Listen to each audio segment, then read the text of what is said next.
bespoke radio for the masses. Headline edition, July 8, 1947. The Army Air Forces has announced that a flying disc has been found and is now in the possession of the Army. If the game is rigged, change the game. Game changer. I occasionally think how quickly our differences worldwide would vanish if we were facing an alien threat from outside this world. This is Fade to Black with your host, Jimmy Church, on the Game Changer Radio Network and KGRA, the Global Radio Alliance.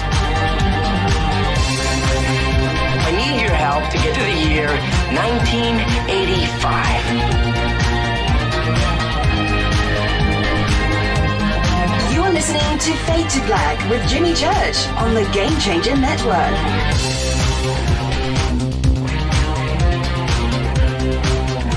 Good evening, Fade to Black. How you doing? How you doing?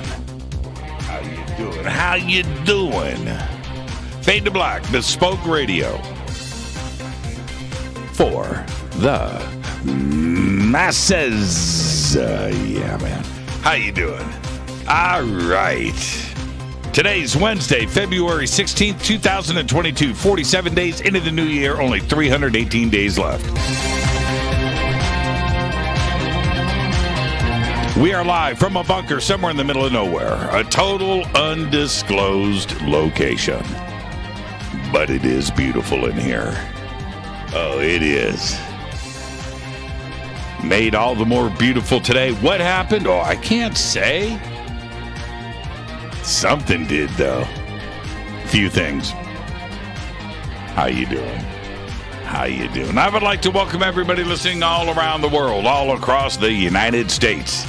Hither and thither, to and fro, back and forth, up and down, east and west, north and south, far and near. This is Fade to Black for KJCR, the Game Changer, and UnX Networks. I'm your host, Jimmy Church. What is cracking? How you doing? Tonight, very special guest, James Fox. Yeah, man. Tomorrow night is another Fader night with open lines all night long.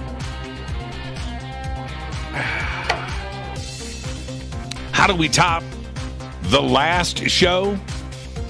You top it with this show. That's what we do. Man, Stephen Owen, that's one of my favorite gifts of all time right there. Dime bag.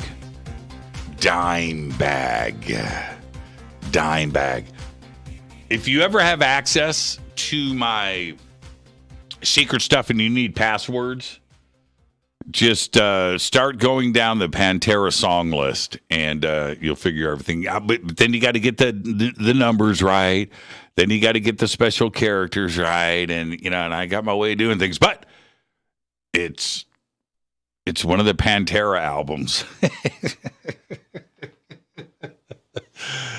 Yeah, man, that's it. I remember. I was at.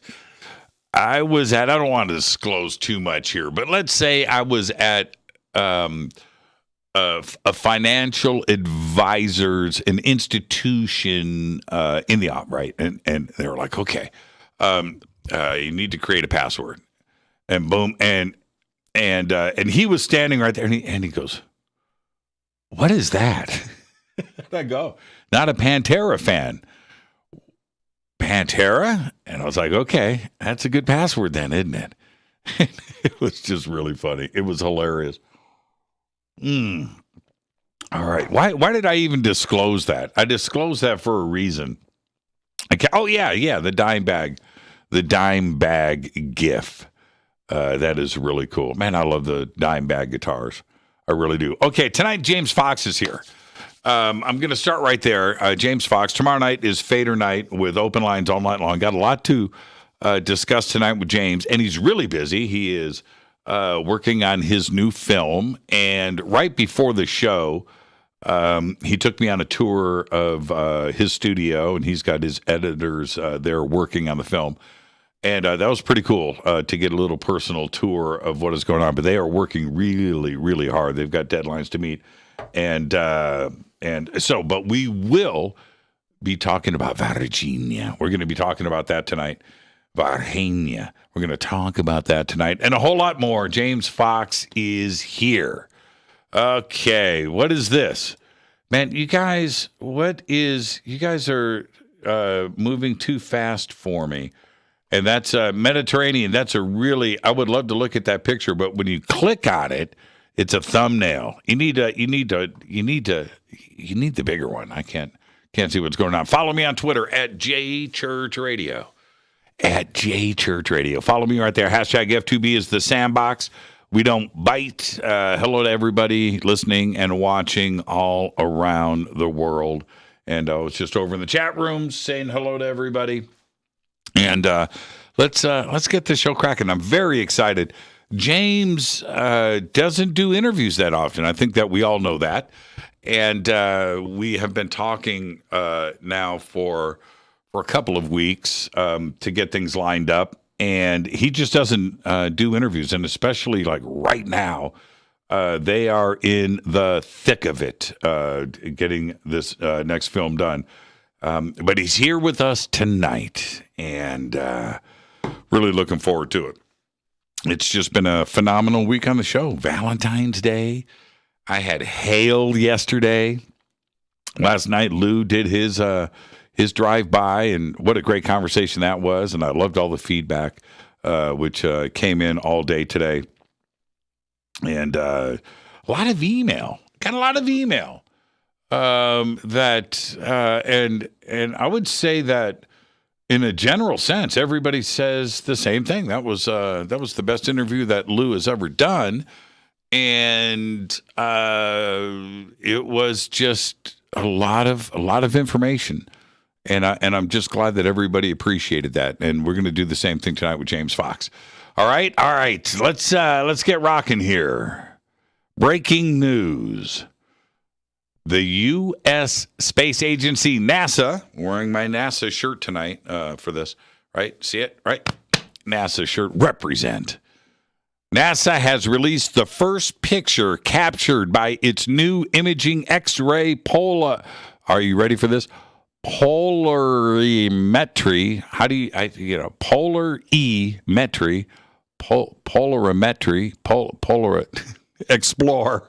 The IXPE, everybody, which launched back in December to explore and uncover more about black holes. The depiction of the remains of a supernova, Cassiopeia A. What's up with this? I can't read tonight all of a sudden.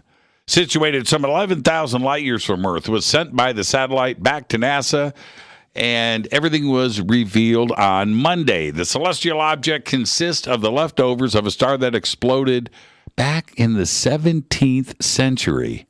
Currently orbiting our planet at some 600 kilometers, about 370 miles, above the equator. The IXPE is a collaboration between NASA and the Italian Space Agency and involves scientists from a dozen countries. I've posted up this image on Facebook today. It's an incredible shot. You need to go and check that out. That is an X-ray.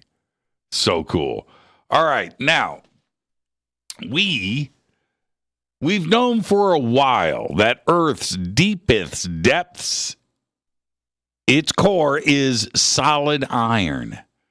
Right? The inner core is solid iron.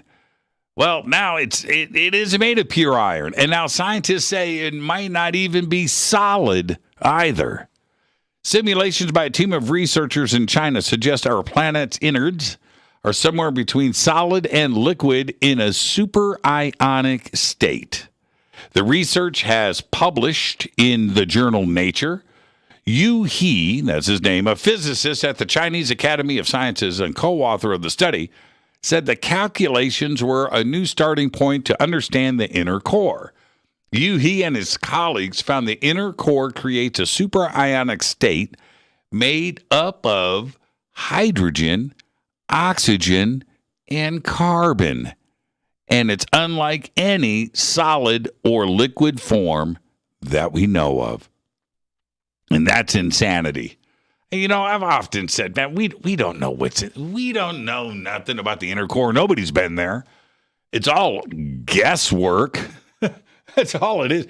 Your theory about the inner core is as valid as anybody else's, and including he from China. And I'm being serious about that. All right.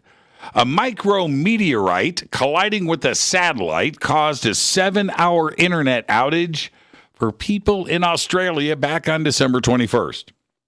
46,500 NBN Co. customers were left without the internet. The impact made the satellite's body rotate while it remained in orbit. And when that happens, it's no longer pointing at the appropriate spot in Australia. Think about what I'm saying. The impact made the satellite unusable. It was then able to recover itself, right? So I guess it's got a little pss, pss, right? A little pss, pss, pss, you know, something to move it, pss, right? And then they tested it, restarted the service, and that took 7 hours. Some customers went 2 weeks without an internet connection following the crash. A micrometeorite. All right, in a paper published today in the journal Nature, researchers announced that a supermassive black hole about 15 million times the mass of our sun, did you hear what I just said? 15 million times, not 15 times, 15 million times the mass of our sun and 47 million light years from Earth is hiding behind a veil. But they found it. Right in the center of galaxy Messier 77, it is shielded by a thick halo of cosmic dust that serves, like an enormous blackout curtain. This ring hides the dangerous void while it gobbles up everything in sight. It's a black hole sneak attack. Think about it. You're just driving through. You don't see nothing. Whoa, what's that? We didn't see that coming. Yeah. Let's get the show cracking. Happy birthday to today, Ice-T. Ice-T is 64. OG Def Leppard guitarist Pete Willis, founder of the band, by the way, is 62 years old. And Duran Duran guitarist Andy Taylor is 61. Our dead guy's birthday today, Sonny Bono, 1935 to 1998. Yeah, Sonny, of course. He's a singer, he's an actor, politician, songwriter, and he was also the other half of Sonny and Cher. He was also the mayor of Palm Springs, California from 1988 to 1992, and congressman for California's 44th district from 1995 until his death in 1998. Sonny died on January 5th, 1998, when he hit a tree while skiing at Heavenly Mountain Resort in South Lake Tahoe, California. That was a shocker, too, when that went down. Happy birthday, Sonny Bono. On this day in history, 1923, archaeologist Howard Carter enters the sealed burial chamber of the ancient Egyptian ruler King Tut. That's right. Last night I was watching a documentary. I think it was called, I don't want to get this wrong, King Tut in Color. And so all of those photographs and film, all colorized. Yeah, it's pretty trippy to see. And I just watched that last night. Today, that's my OTD. That's the universe, and that's everything that is connected, as above, so below. I'm going to talk more about that in just a minute. Fader fact. Saudi Arabia is the largest country in the world without a river. That's right. You didn't know that, did you? That is your Fader fact. Tonight, very special guest James Fox is here. He is in the middle of getting the production finished on his new documentary. We'll be talking about that tonight and so much more. Tomorrow night's another Fader night with open lines all night long. Also, tomorrow, I am going to be over with Christina Gomez and another great show, Histories with a Mystery, tomorrow with Christina. You're not going to want to miss that. And now it's time for me to hit this River Moon Coffee. Hey, that's my guitar. That's look, that guitar, take a close look at what you just posted, Stephen. That's the guitar that's hanging on the wall. Kiss sticker, the little Potleaf Think sticker. It's right there. There it is. There it is. Right there. Yeah, man, that's a nice playing guitar, too. And what's cool about this guitar, it's identical to this. The hardware, the mismatched hardware, the black hardware and the chrome hardware, everything mixed up, the nuts and bolts and things and dimes, speed knobs and all of that stuff. The tape on the pickup, it's all right there. It's all right there. There she is. It's a nice playing guitar, too. That's a cool shot. That is a cool shot. Okay, where am I at? What was I? Oh,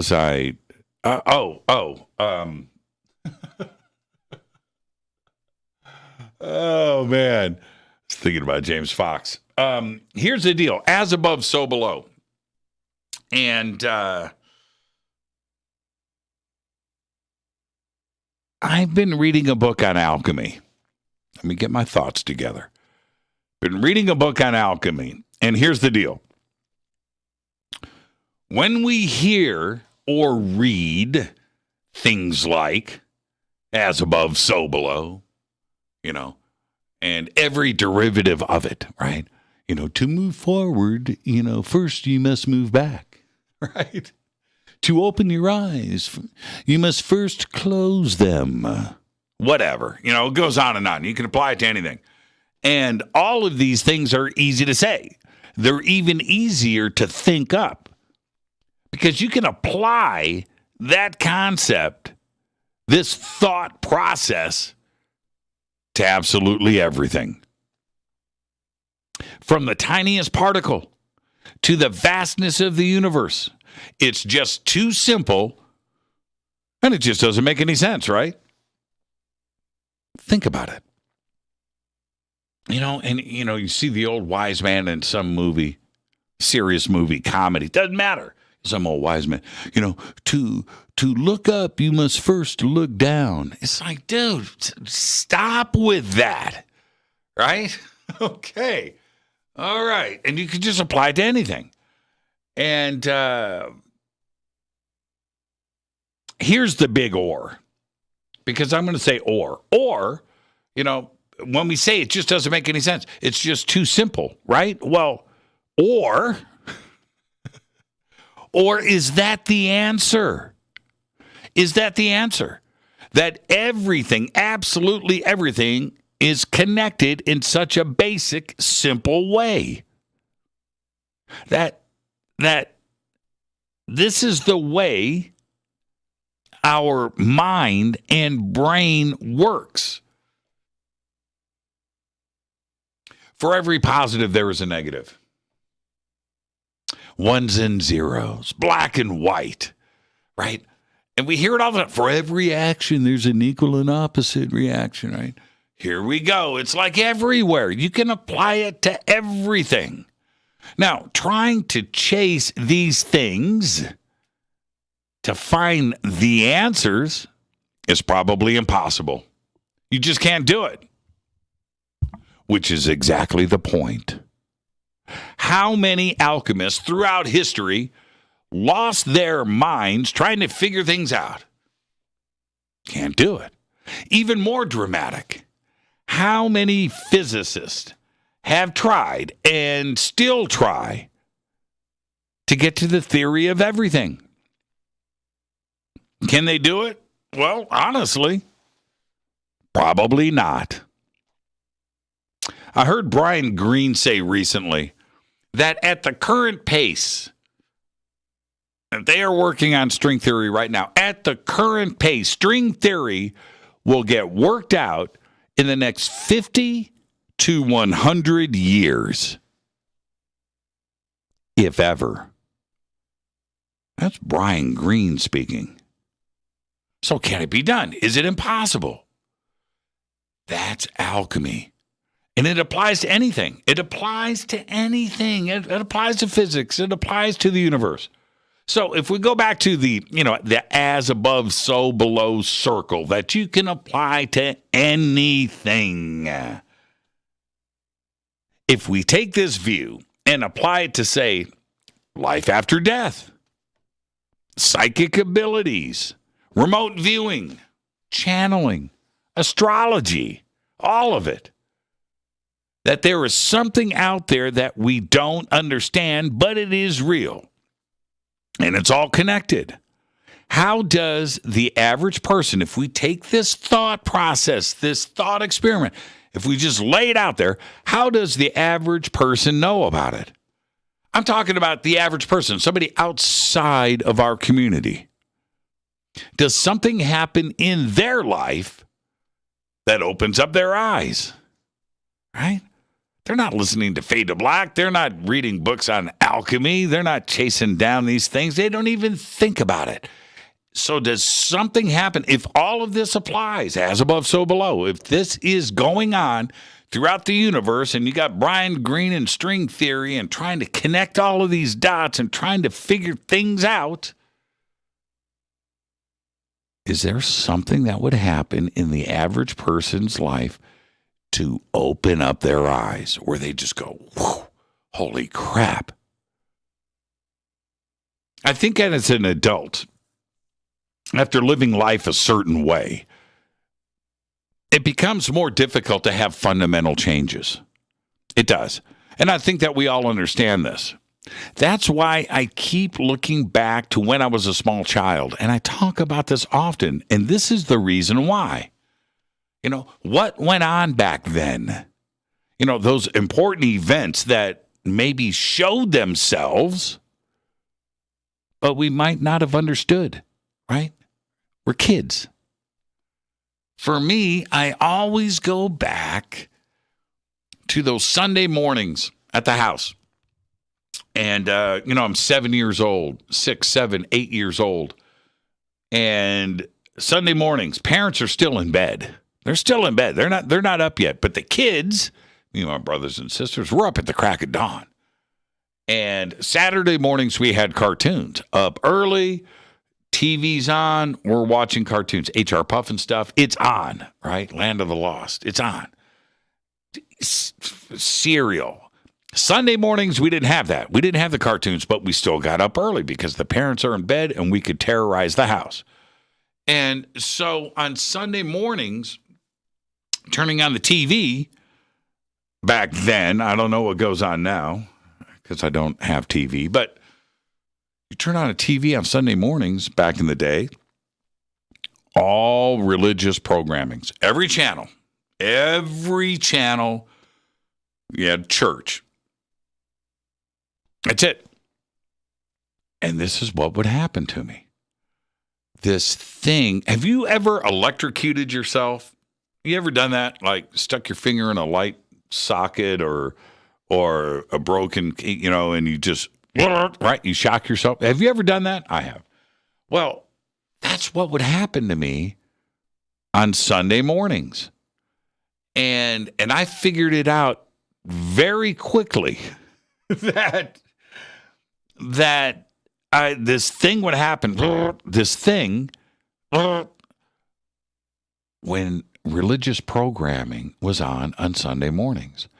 And it was only Sundays. It wasn't Saturday with the cartoons. It wasn't any day before school. No, it was Sunday mornings, and that TV turned on. There was religious program. I'd look, right, and you get shocked enough like that, whatever was happening to me, that I made sure I wouldn't look at the TV. It happened enough. But let's think about that for a second. Let's analyze what was actually going on. Because I can't explain it today, but is this the connected universe? Is this something that was happening to me from out there? Have others been through this? Have others experienced it? Now, was it tied to the religious programming? I tied it to the religious programming, but it probably wasn't, but I did. And was that the universe telling me not to watch religious programming, right? It's an easy deduction to come to, but I'm not suggesting that specifically, but it was only on Sundays, and it was only on Sunday mornings. That is something supernatural. That is something that's some electrical energy, something from the universe that you can't explain. And physics and science would have a tough time explaining that. Some medical condition? No. It was only on Sunday mornings. It wasn't during the middle of the day in class and school. It wasn't from diet or this or that. None of those things. And once I got away from that, it stopped. And it was only for that couple of year period. And specifically, I know the apartment that we were in when this went down. So I think back to that. Why doesn't it happen to me as an adult? I can't explain that. Is it because your brain, you haven't grown up yet, you haven't lived life, and that you are shown these things are there when you're a child? Because as an adult, we wouldn't look at it that way. Is that it? I think that is a very special event, and I still can't figure it out. I can't. This is Fade to Black. I am your host, Jimmy Church. As above, so below. To move forward, you must first move back. Stop with that. To turn left, you must first turn right. This is Fade to Black. I'm your host, Jimmy Church. Tonight, James Fox. Tomorrow night, Fader Night with open lines all night long. This is Fade to Black and the Game Changer and UnX Networks. Race Hobbs. I'll be right back after this short break with Mr. Fox. Tonight's show, The Director's Cut. I'll be right back.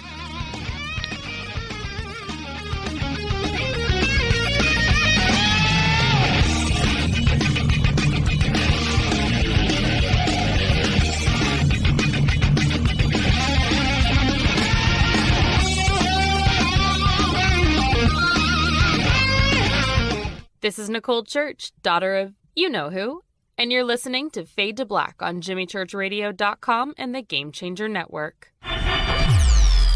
You're listening to Jimmy Church and Fade to Black on the X.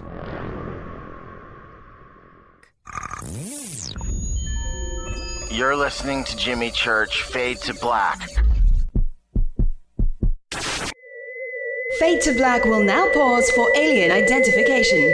The station that talks the net.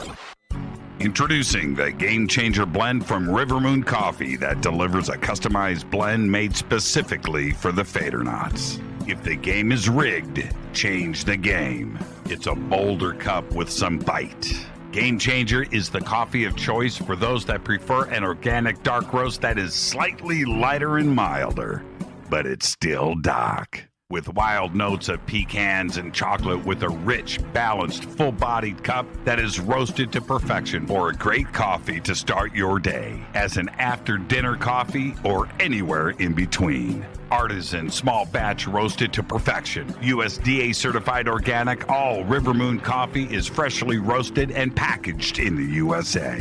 Just go to rivermooncoffee.com or click on the banners over on our site and use the promo code F2BBLEND for 15% off of your order today. rivermooncoffee.com. This is the only way forward. This is Fade to Black. Make contact. This is Jimmy Church of Fade to Black, and you can get our podcast for just $2 per month. All you have to do is click on the podcast banner over at jimmychurchradio.com. Hi, folks. It's troubling times, and fear is pushing emotions, which in turn pushes health the wrong direction. Do you ever get an ache because life is uneasy? Try Life Change Tea at GetTheTea.com. Life Change Tea works on your digestive tract, helping to move food through quicker and comfortably so your health is spot on. Life Change Tea may not help with world issues, but it will help with your digestive issues. A glass a day helps keep the intruders away. So, change your life today. Log on to GetTheTea.com. That's GetTheTea.com. GetTheT.com. If your health game is off, get on by ordering Life Change Tea. GetTheT.com. And while you're on our site, look around at the great non-GMO organic supplements. And if you're a sales shopper, go to our specials page and see what's for you. I've been drinking the tea for 12 years and I'm sure glad for its health benefits. Again, that's GetTheT.com. GetTheT.com. The tea that makes you go.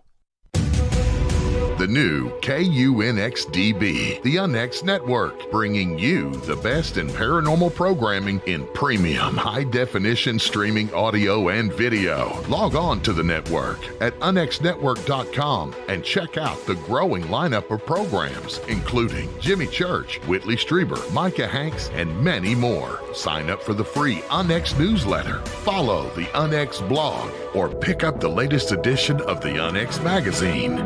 Be sure to follow us on Facebook and Twitter. So check us out at unxnetwork.com. Tap the show page and the calendar so you never miss your favorite live shows and podcasts. We are your portal for all things paranormal. The X, explaining the unexplained. 9 out of 10 geneticists agree.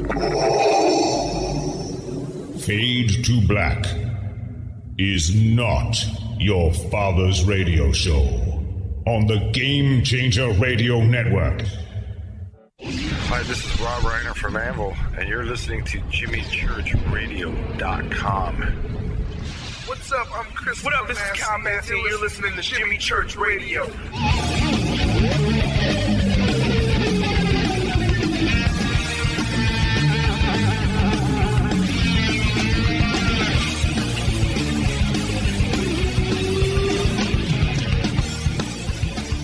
All right, welcome back. Fade to Black. I'm your host, Jimmy Church.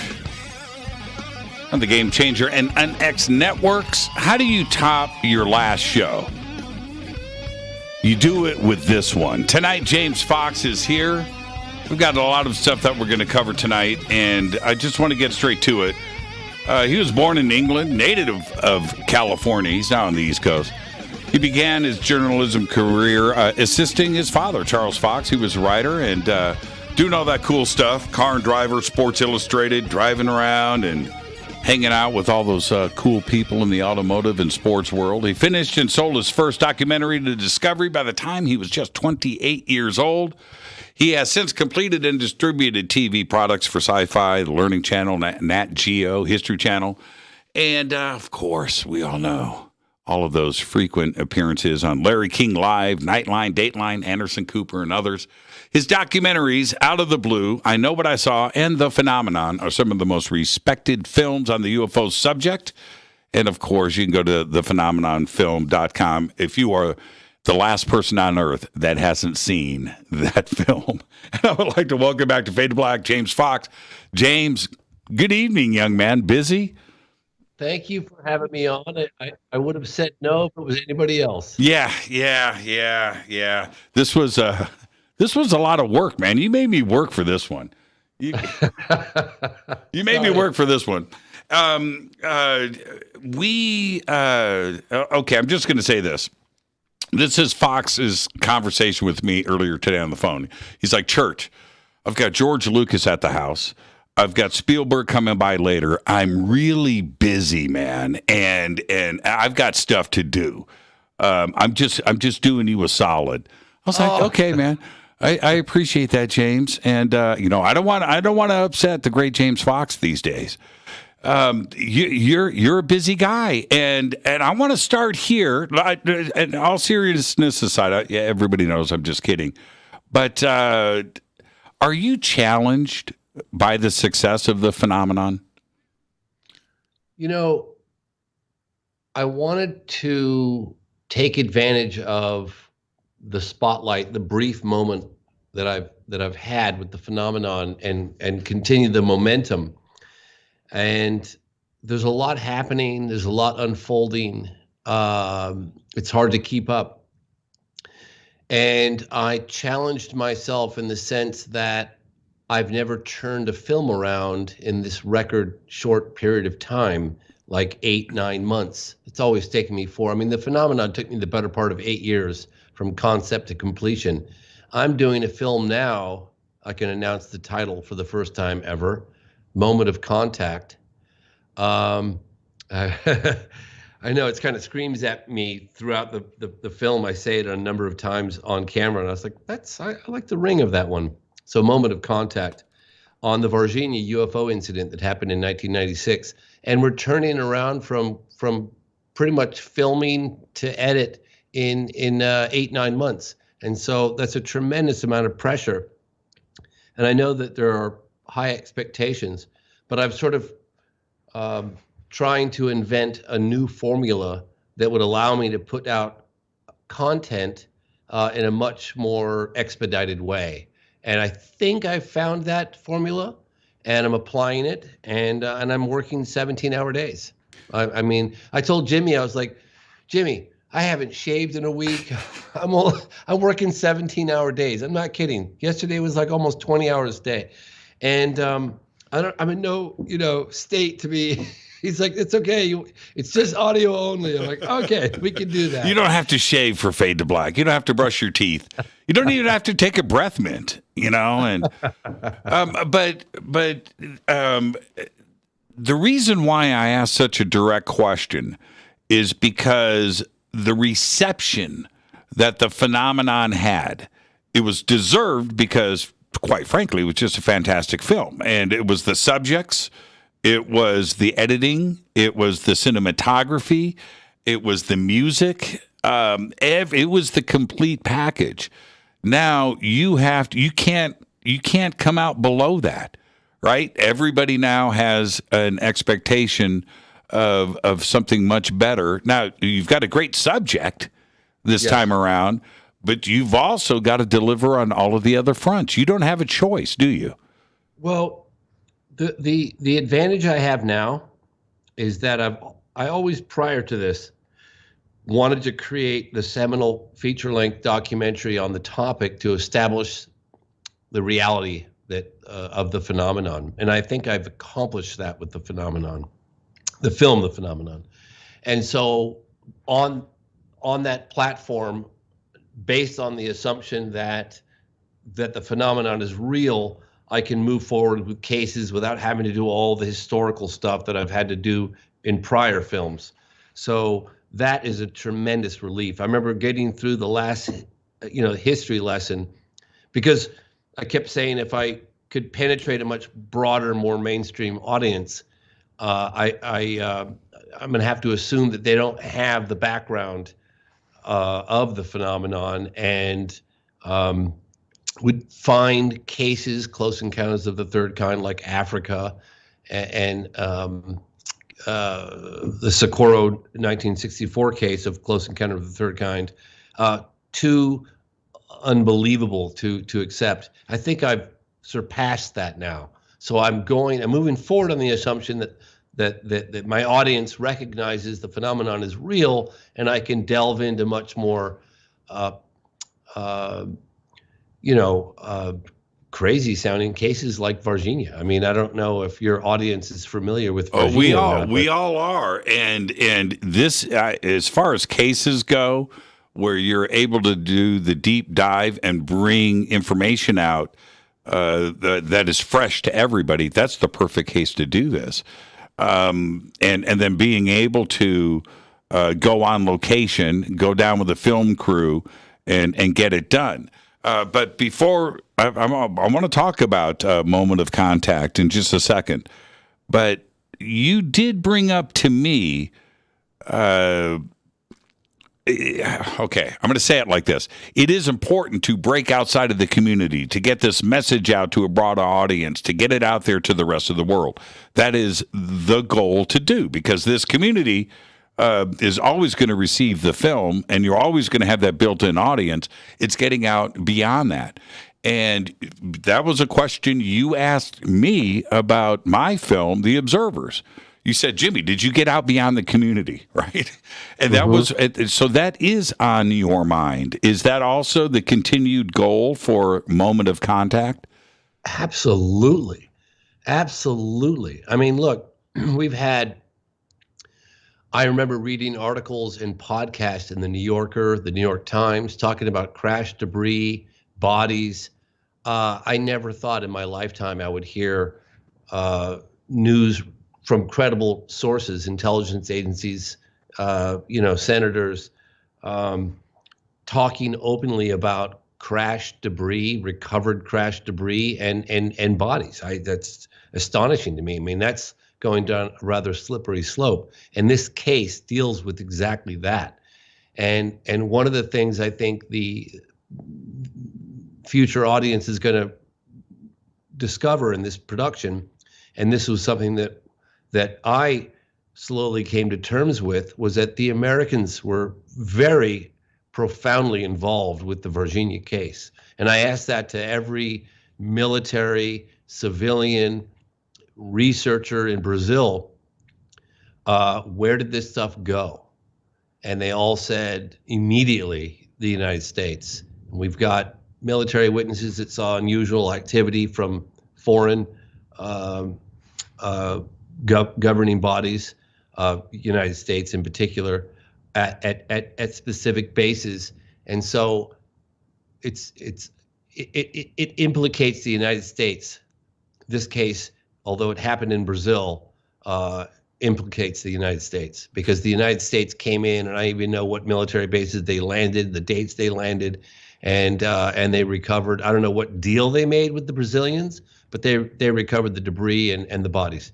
Now, as we get, I'm going to ask. I'm going to. Yeah.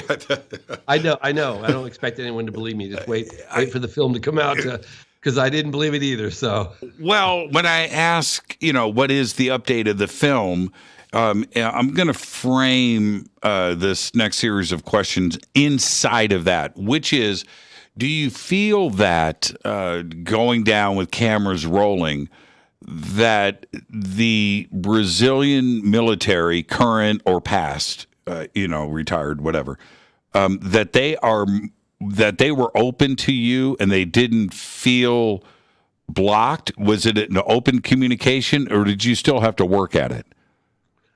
So some of them were. We managed to get the current mayor, Mayor Veres, on camera for the first time, an elected official, admitting that he felt that the incident did happen, believing the witness testimony, talking about the secrecy that followed the incident. That was unprecedented.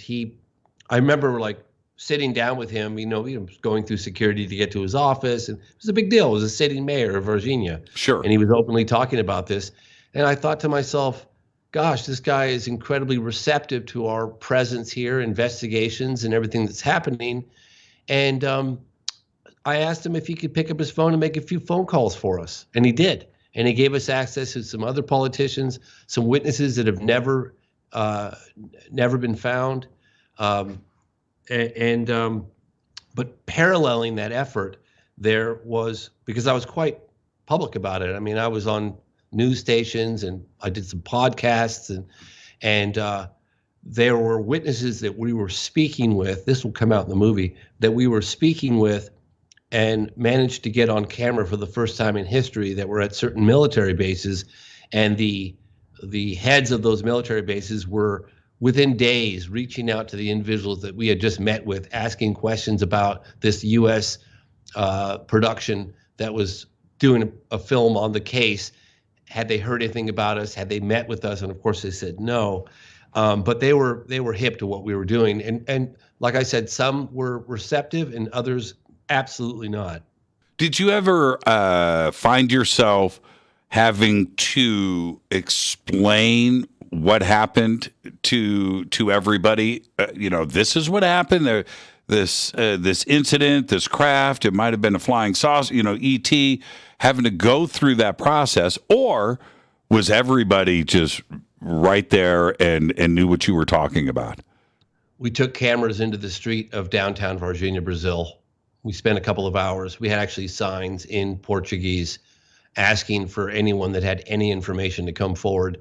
And within a couple of hours, and again, that segment's going to be in the film, It was amazing because it was fairly recent. It was 1996. How many people had a piece of the puzzle? Right. How many people had heard about the crash, had heard about or knew the people that saw the beings or saw the military activity or saw subsequent UFO activity in the area that appeared to be looking for something? So it was, I can assure your audience that there's going to be elements of the Virginia case that have never been seen or heard anywhere else. Now, and you're somebody that connects the dots. That's what you do, and you've been doing this now for over 30 years. Almost, yeah. Yeah, and the gray starting to come through, my man. Mm-hmm. I'm just letting you know. Isn't it beautiful? Yeah, I love it. I love it. I've heard every one of them. I know, right? Is this? Was the testimonial that you caught on camera from the people on the street, and I love that aspect of it, was it consistent? Oh my God. Not only was it consistent, it actually tied events together. Like we realized, oh my God, this guy that said this is totally consistent with this other guy that didn't know each other to this, and we started putting the pieces of the puzzle together. And in fact, I took my drone there and I was doing aerial photography of certain regions. And there were times where I just took my drone super high in the sky and pointed the camera straight down, and I would film areas, blocks of areas. And I came to the realization about halfway through filming, wow, this is the entire region where the moment of contact was established with these girl witnesses, but then there was all this military activity around that area. So we actually could, for the first time, and I had Brazilian researchers telling me this, for the first time we documented by air the entire area where the vast majority of either the witness sightings occurred, military captures occurred, all within, less than a square mile. How many, before we get to the break, and we're on limited time tonight, but for the audience, I just want to go through some basics here. How many bodies or beings were there? Well, there are rumors of more than two. Right. But we have clearly established two.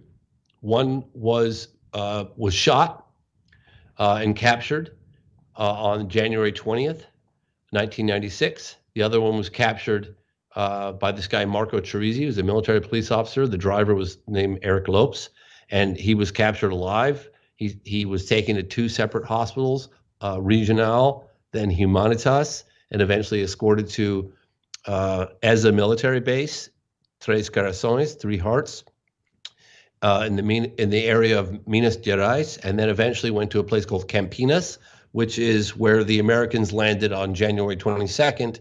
And that's and apparently the bodies eventually within a week or so went to the United States. But the one that was in captivity, I don't know how long it stayed alive. They put it on oxygen. They tried a number of. We interviewed doctors that were at the hospitals. We interviewed military that drove the beings. It's such a remarkable case. And again, I don't expect your audience to believe any of this because I certainly didn't. But I can assure you, when you see the testimony that we managed to capture on camera and start putting the pieces of the puzzle together, that happened. That incident happened. And the craft itself, what happened with it? That also went back to the United States, according to the military people that I spoke to. And how long was the event total? The crash happened on January 13th, right? Early morning, as the sun was coming up. We got a couple of farmers that saw the craft in distress at about 2 a.m. At about 5 a.m., there's a guy named Carlos de Souza. He was a ultralight pilot. He was on his way from Sao Paulo, Brazil, and he was headed north to an area to go flying with his friends. And he saw this object in the sky. He never once thought it was extraterrestrial. He thought it was some sort of possibly experimental government craft. He watched it crash. He went to the crash site. He picked up the debris in his hands. The military arrived on the scene within minutes and threatened him.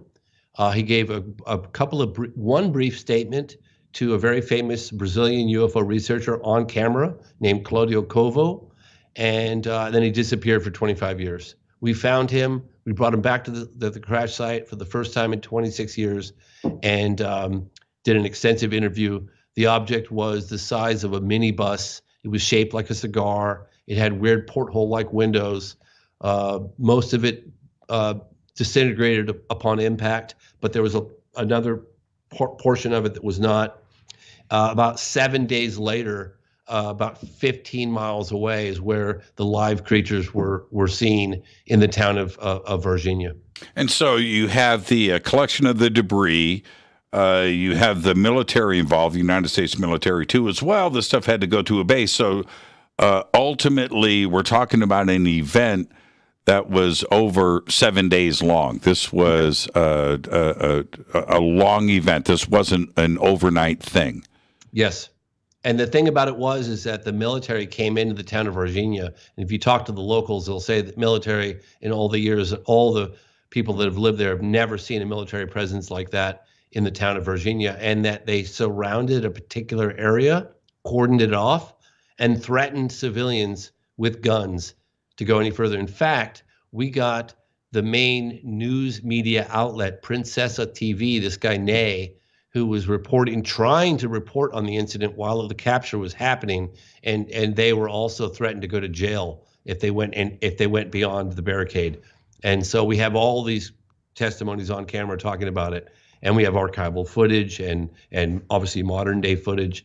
Something truly extraordinary took place in Virginia in 1996. Now, really quick before we get to the break, the archival footage. How incredible was that to be able to get? It's not that long ago, right? It's 25 years ago. Yeah. So, but even to have access to it, how incredible was it? And what did you see? So I've been working on the case for about 11 years now, not consistently, but plugging away. And we have managed to get probably the biggest archive of archive material. And it's amazing to see witnesses then and now all telling the same story, and then coupled with new testimony coming on board. I mean, it's amazing. It's just, you're seeing press conferences with media. You're seeing the most famous news media personnel in the country of Brazil, commenting on this and researching on this. It's fascinating to me that more never happened outside of Brazil. Sure, there have been a couple of little films, but for the most part, myself included, we don't know a lot about this case. Now, what stage are you in production, and do you have a release date? I walked from the edit room straight over to do this interview. I know. I'm literally putting the film together. So what I do is when I make documentaries, I do the films, every film I've ever done, I do them in segments. So I'll do, the act 1, act 2, act 3, and it's I don't know, it's my process, it's what I do. But I'll finish all the different segments, and I think I had like 16 or maybe 12 or 16, and then I put them together. And I'm literally putting them all together right now.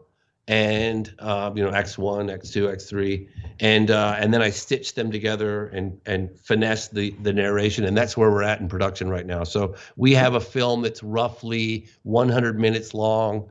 I think with credits, it's going to be about 110 minutes long, put together as of probably 5 minutes ago. And release date? Late this year. Nothing firm yet. No, because they want 3 months rollout. And I've got to do, once you finish a documentary, you'll do like a temp narration, like I'm temporarily for the time being narrating. Peter Coyote is going to narrate it. So no, not Peter this time. You need this cat, Jimmy Church, in Burbank. Well, Peter.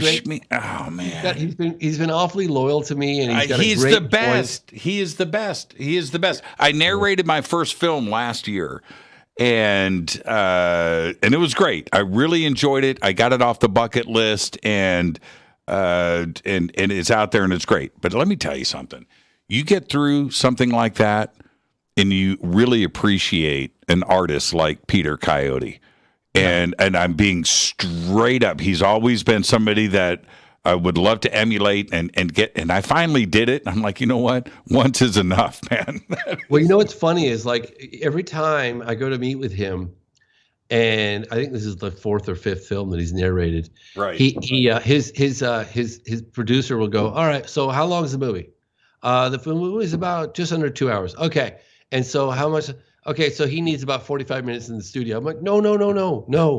He's got to do 2 take. No. And he goes, no. Peter does 1 take. I'm like, he will pronounce names in Russian, in Japanese, in Chinese, and do it flawlessly the first take. It's like, how on earth? And like the little I think I got him to repeat 1 or 2 lines in The Phenomenon. Like, he's that good. Yes. And he delivers it in a way that's like, I didn't even think of that. Like, he's amazing. And I'm just I'm so blessed, so fortunate to have him on board with UFOs. I mean, come on. I know. Well, he did do E.T. Let's not forget. I think he's dipped his toe in the water once. Let's take our break right here, James. This is Fade to Black. Our guest tonight, James Fox, talking about his new film. You just heard it for the first time. It is called Moment of Contact. I'm your host, Jimmy Church. This is Fade to Black. Stay with us. We'll be right back after this short break.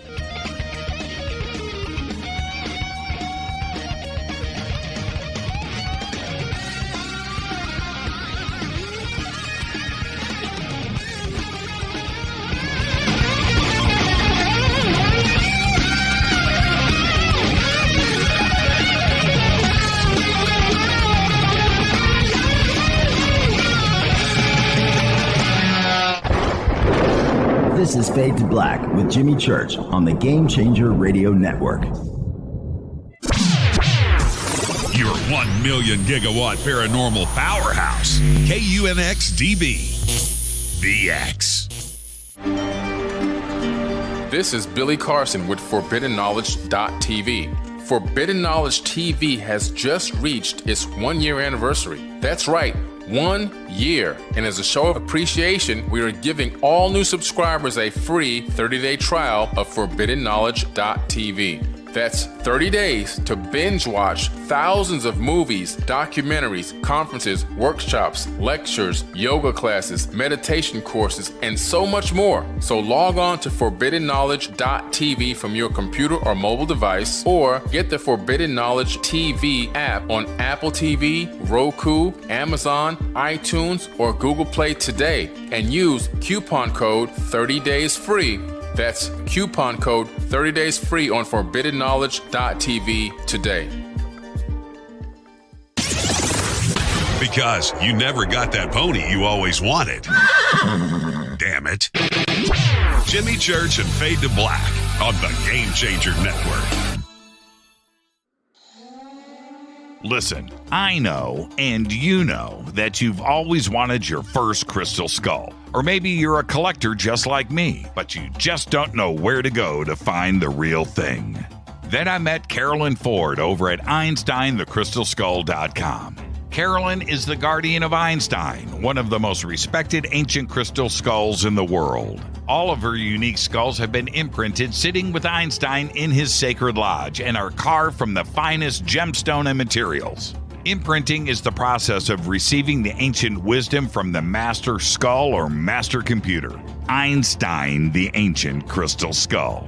To see Carolyn's current collection of crystal skulls, just visit her store at EinsteinTheCrystalSkull.com or click on the banner over on our site. Don't forget to use the promo code Jimmy at checkout to receive 10% off of your order today. That's promo code Jimmy. Finding your first or next crystal skull is easy. Just visit EinsteinTheCrystalSkull.com.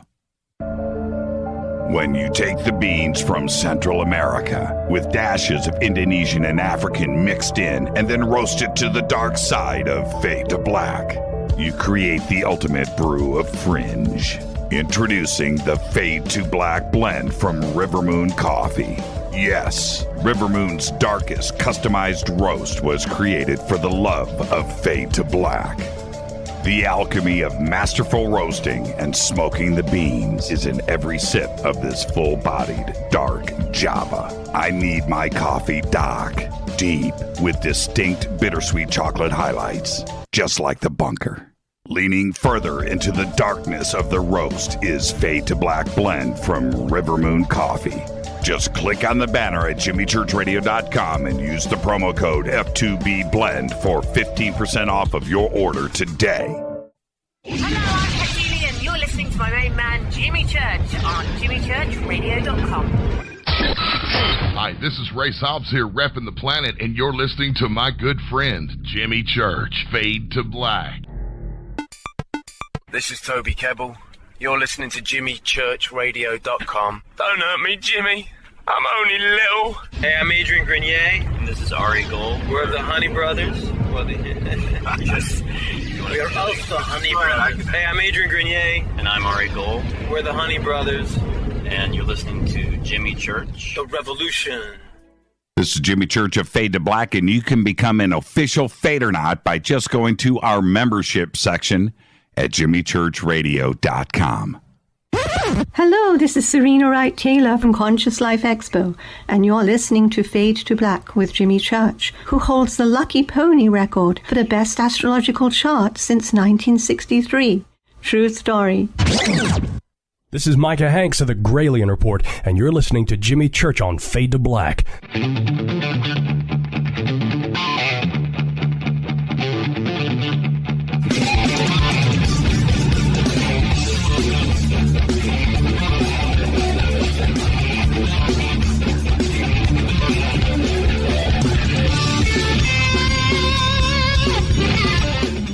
Welcome back, Fade to Black. I'm your host, Jimmy Church.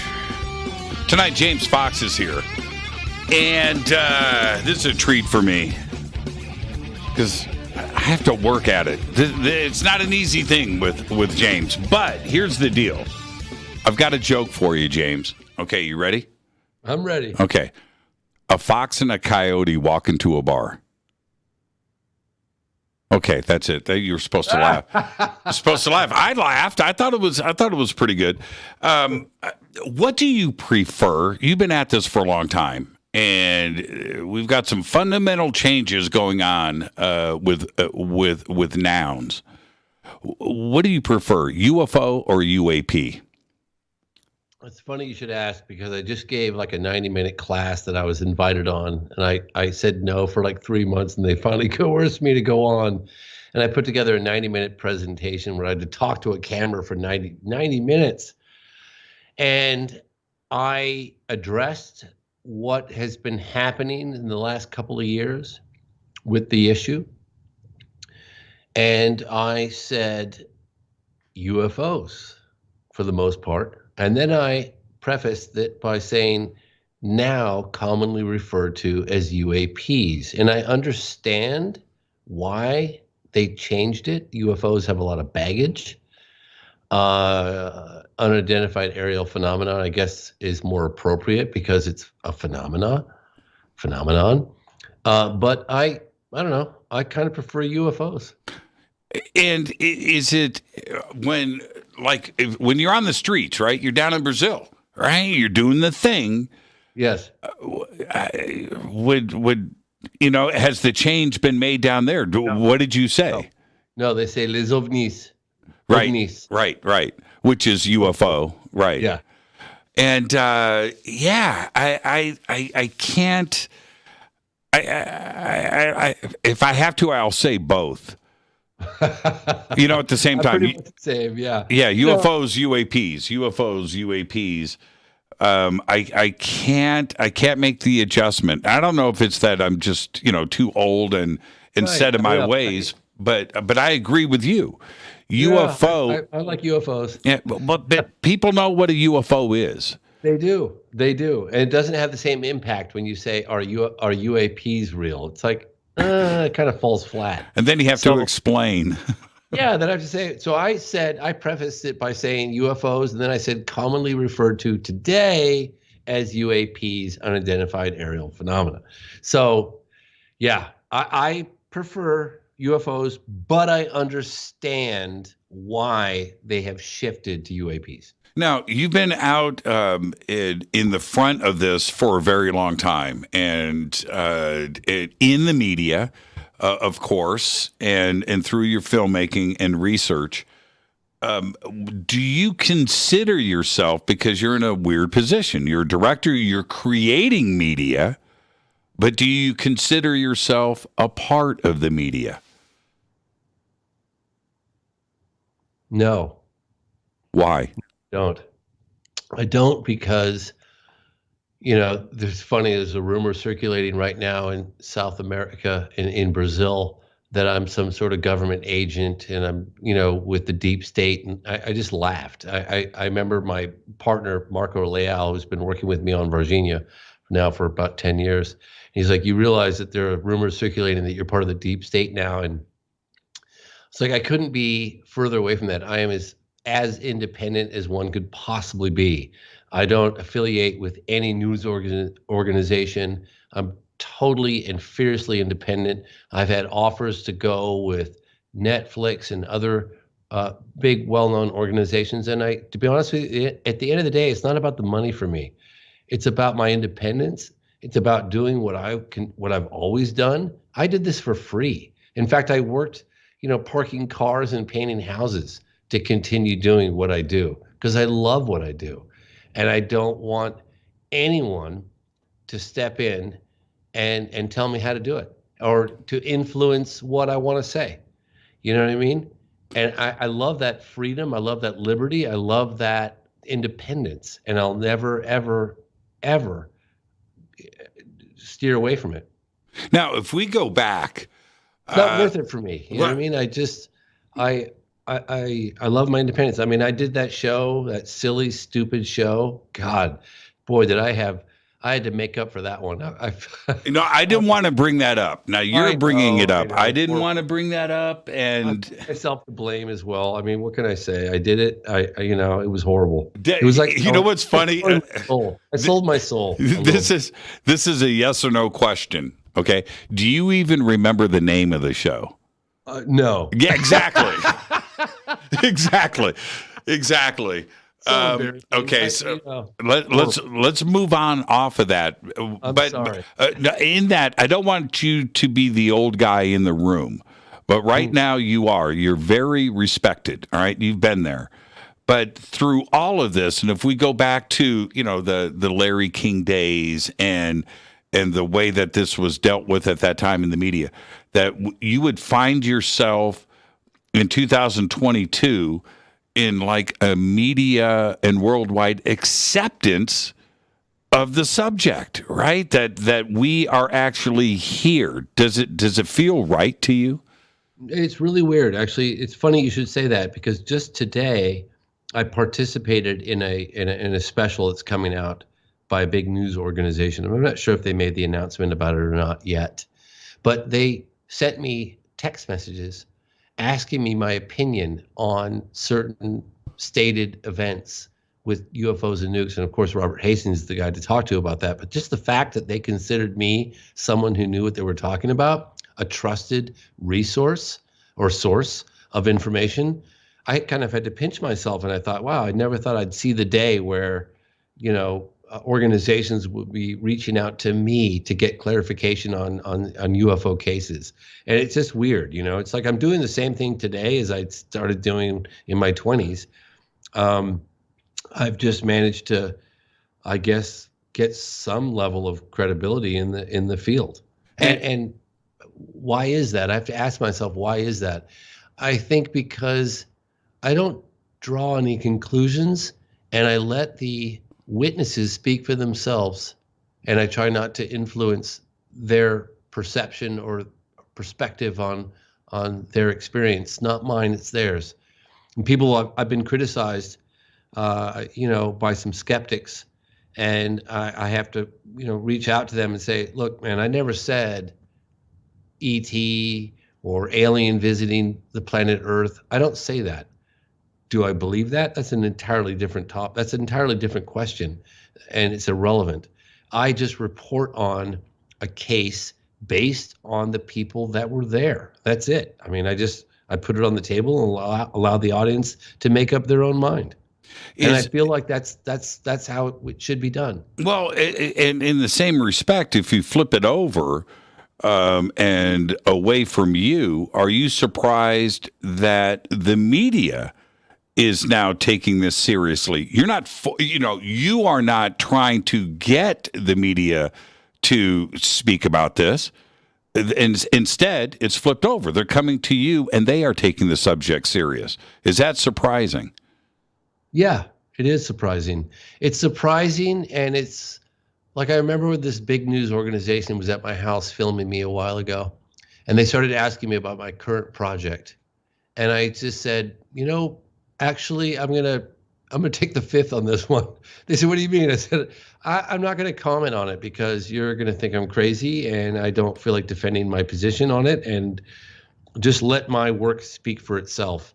And yeah, that's pretty much how I feel. I mean, I'm just doing the same thing that I've always done, and I don't want to deviate from that path because I feel like it's working. It's just my personal journey that I happen to be sharing publicly. I'm very curious. I really want to know what's going on. I want to know what's being hidden from us. And I feel like everyone is entitled to this information.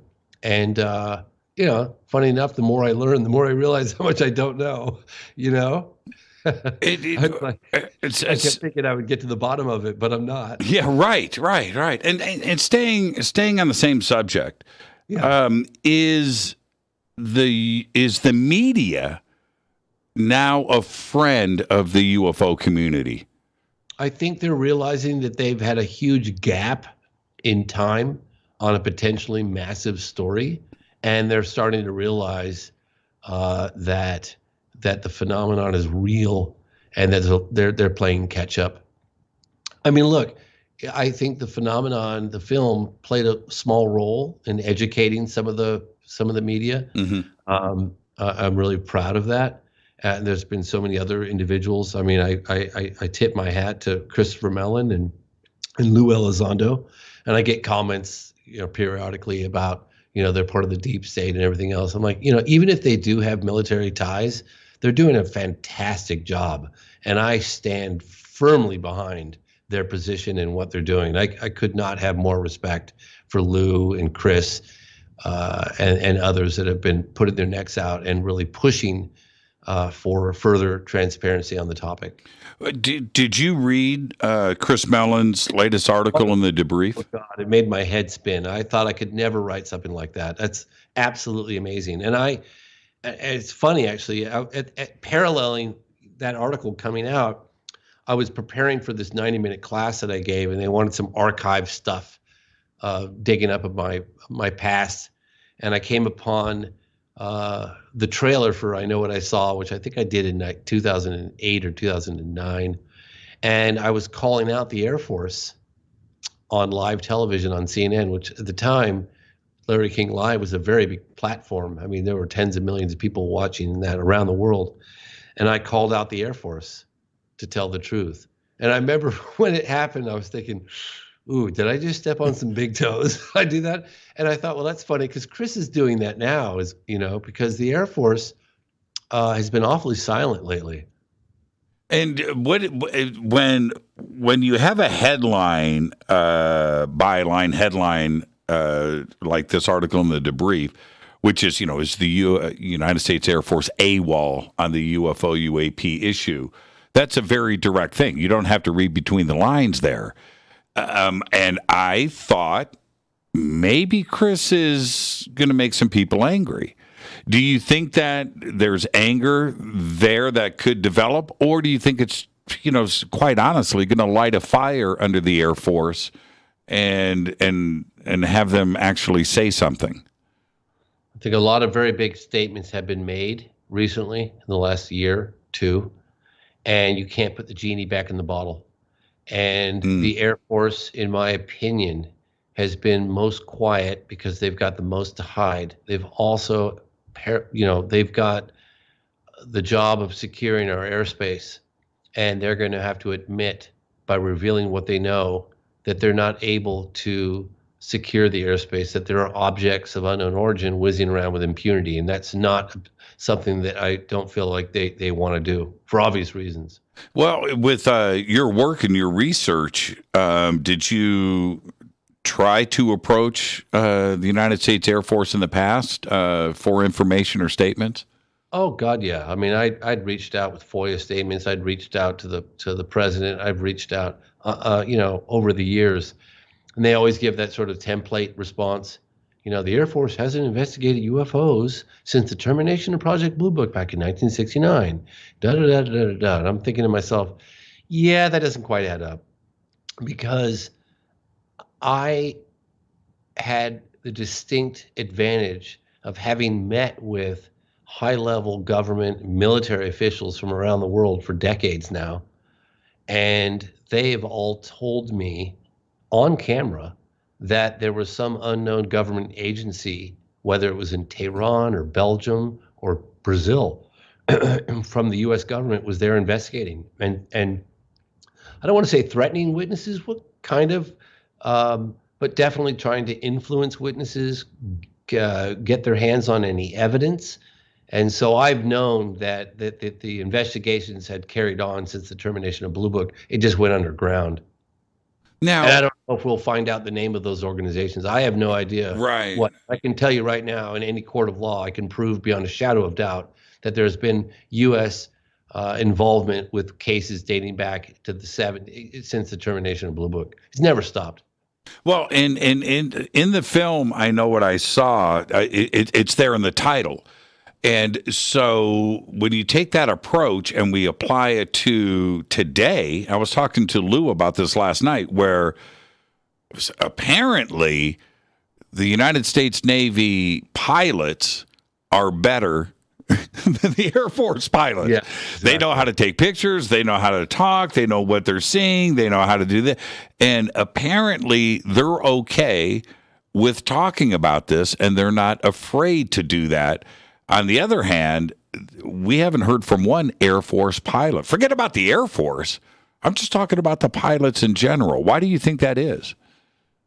If it looks like a duck and it walks like a duck, guess what? So the Air Force has a lot more to hide. Right. And they cannot reveal what they know without revealing what they don't know and exposing their vulnerabilities. That's my belief on it. They've got a lot more to hide, and they've got a lot more to explain. And I think explaining what they know is going to reveal their vulnerabilities, and they just don't want to do that. How did the Air Force get so cocky about this? Right? They're not afraid of the Senate or answering to elected officials or even the president. How did they work themselves into this position where they're not afraid? They don't have to answer to anybody. I think they're I would imagine that they are, like I said earlier, you can't put the genie back in the bottle. I mean, it's out now, right? Where it's going from here, I don't know. But they've been awfully quiet. And I would like to see some, continued efforts to expose their reticence to come forward. And, but again, I understand why they're quiet. It makes sense to me. I don't like it. I don't agree with it. I'd like them to come out, but I understand why. Because you think about it, the Air Force is responsible for securing our airspace, and they can't secure our airspace. So they would have to admit that these things are real, and they're whizzing around with impunity. They're shutting off nukes. They're turning on nukes. They're doing what they want, when they want, where they want. And that's just not the type of information that they would want to make public. Every time I talk, your dog looks at me. Oh my God! I'm just letting you know. What's his name? Duke. Duke? Yeah, he's a little Yorkie Terrier. Yeah, what's up, Duke? He's like... Came in to see what's going on. Yeah. What's up with that dude? Duke, come here, Duke. Are you doing another interview? No, I'm not. I haven't done any interviews. I haven't doing any interviews. You got me to, literally, I walked from the edit room to you to do this show for you. And I was like, and Duke, I'm interviewing the two of you. Why do you think, James, Capitol Hill now is so interested in the UFO UAP subject? Is it for answers on ET life and what is out there, or is it something else? Well, before I answer that question, I'd like to comment on something that's baffling to me. It's amazing that the full force and influence and power of the media has not been applied to forcing the government's hand for answers, forcing the military. It's like, they're much more concerned about following, a president's sexual peccadillos or their taxes. It's like, excuse me, we're all in accord that if true, this would be the most significant discovery, significant story of our time. And there have been very high level people talking about recovered material. I mean, just the fact that Senator Harry Reid, the former Senate Majority Leader, whether you love him or hate him, doesn't matter, said that we've only seen the tip of the iceberg. What's been revealed on the front page of the New York Times is only the tip of the iceberg, that the evidence they're sitting on is so much more compelling than what's been seen. The fact that we're not pressuring them and holding their feet to the fire just baffles me. I don't have an explanation for it, It's like, I think about what I'm doing with the minimum resources that I have and with the resources that they have behind them. My God, think about what could happen if the media really went at this, I'm encouraged by statements that are made by sitting senators. I mean, it's phenomenal. I mean, Jimmy, you got to, admit, like, it's pretty credible what's happening right now. I mean, the statements they're making about, look, there are these intrusions and incursions and, secured airspace. There are these objects that defy physics as we understand it, flying rings around our jets. We don't know who they are, where they come from, what they want. The fact that we don't have all hands on deck. I think Chris and I think Lou made a wonderful observation. He's like, if these objects had a Russian or Chinese flag on their tail or on the actual craft, it would be all hands on deck. It would be a, full-blown emergency. And the fact that they don't, I don't know, man. But at the same time, I mean, we're making progress. Is 2022 the year? Is it tangible? Is this something that you can feel? Well, I could tell you that when the moment of, I'm really not trying to toot my own horn at all, but I'm just saying that when this film comes out, it's going to continue pressure. It's going to expose the U.S. involvement, certainly peripherally, and they're going to have more and more questions to ask. And I'm going to keep I'm not letting up anytime soon. There's a phenomenon 2 in the works. I'm going to continue churning out. I don't want to not take advantage of the momentum that's happening right now. What is your definition of disclosure? It means something different to everybody, but for you, what does it mean? Well, it's funny. It's like I remember walking with Nick Pope in London years ago, back 2008, 2009, and there was a push for transparency within the French government, the British government. There were all these files being released. And I said to him basically that, like, what's your anticipation of disclosure? Or do you think it's coming anytime soon? And he said, James, it's going to be disclosure with a small d, not a big D. And so I thought, that's what we're experiencing now. Do I anticipate the president of the United States making some statements on it? I'd like that to happen. Do I expect it to happen? I don't know. Will the phenomenon do something that will force the government's hand? I don't know. I'd like to see that happen. I'd like to see a more bold move. I mean, they've been pretty bold, but I don't know. But again, like I've said 3 times, you can't put the genie back in the bottle. And so I think we're moving in the right direction. Is the legislation that is now, part of the budget, and it's I guess it's law now. I guess we could put it that way. Gillibrand and others that spirited this through. Do you expect the agencies and the different branches of the military to actually comply to what is there? And do we need a UFO UAP czar, to make sure that these things actually happen? It's funny because I've been thinking that as well. And I just went to New York City a couple of days ago, and I hung out with Leslie Kane. And Leslie and I did an event at the National Press Club in 2007, and I planted the seed with her. I thought, I said, wouldn't it be fun to do another event? Obviously, we'd have to do it differently. But one of the things that I would like to address is make the definitive statements from the appropriate countries that this is not Russia, this is not China, and this doesn't appear to be any kind of skunk work program in the United States. I think that too could really force the government's hand on further transparency on this. They're reluctant. Look, they've got so much egg on their face. They're going to have to come forward, and they've got a lot to hide. I happen to be somebody who's convinced that we have, recovered material. I didn't think 10 years ago I'd be saying that publicly, but I am. And I think there's sufficient evidence to support that.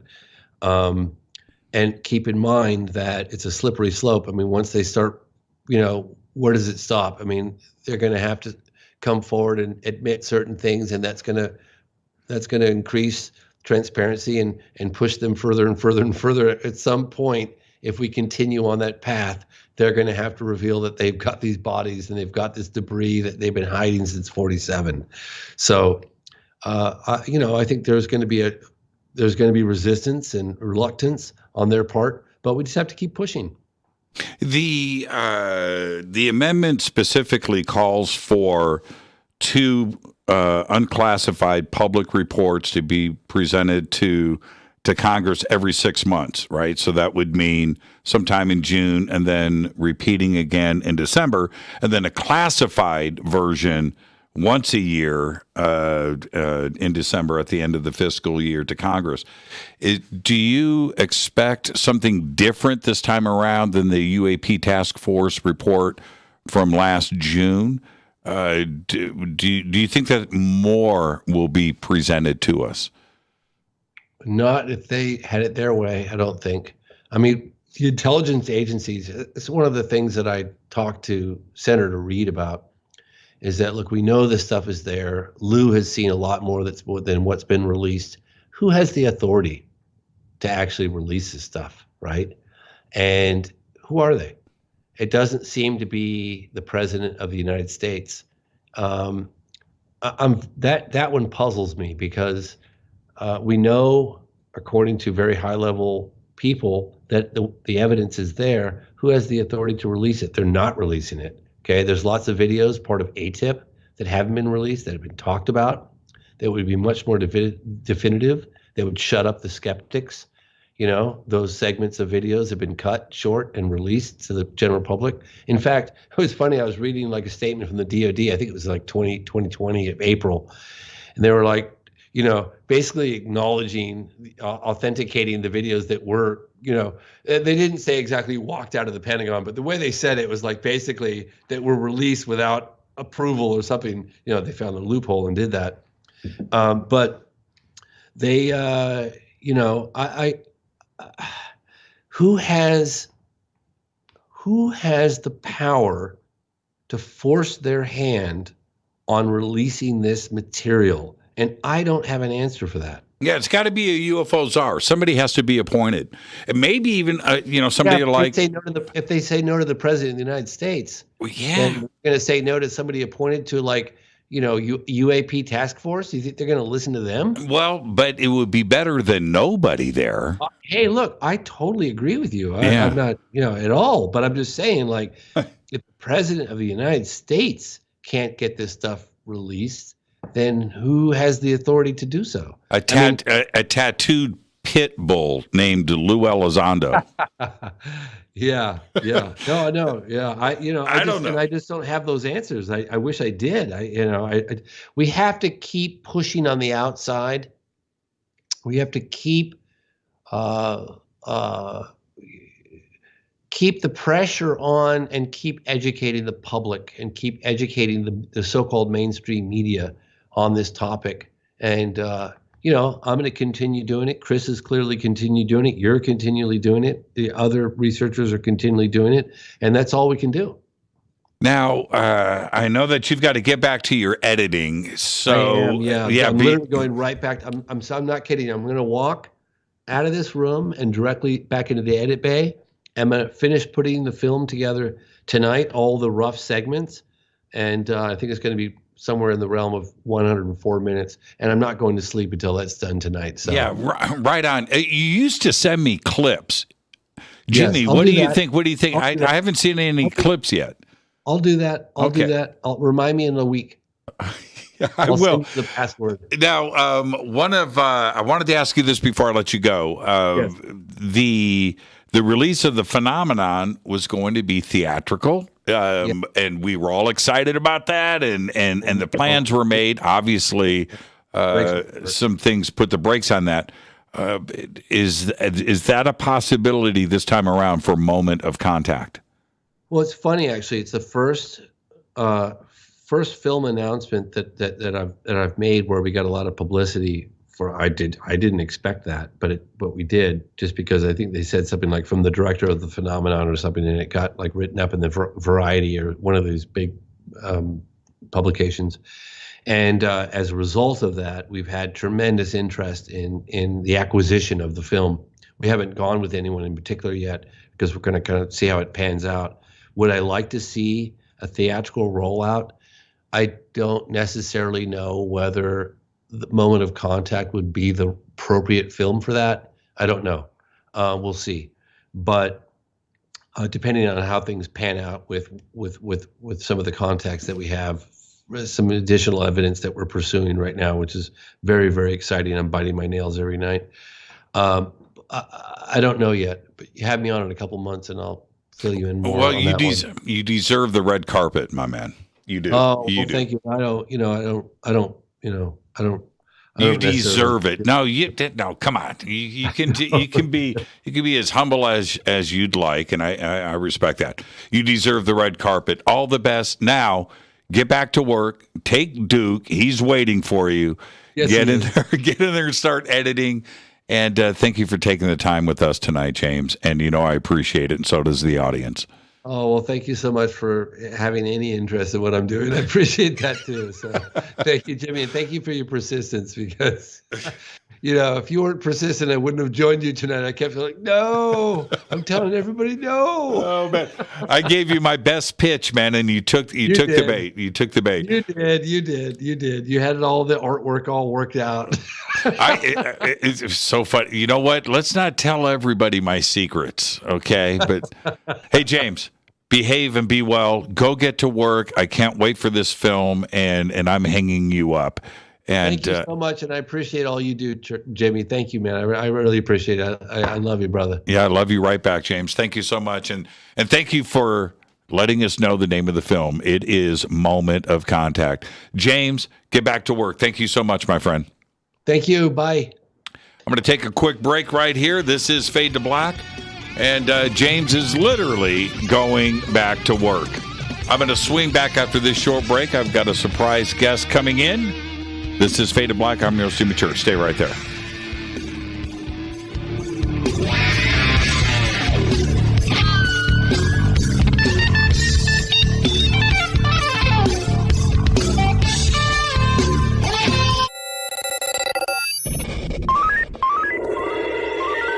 Way out here, we listen to Jimmy Church. You're listening to Fade to Black. You're listening to Jimmy Church and Fade to Black on the X.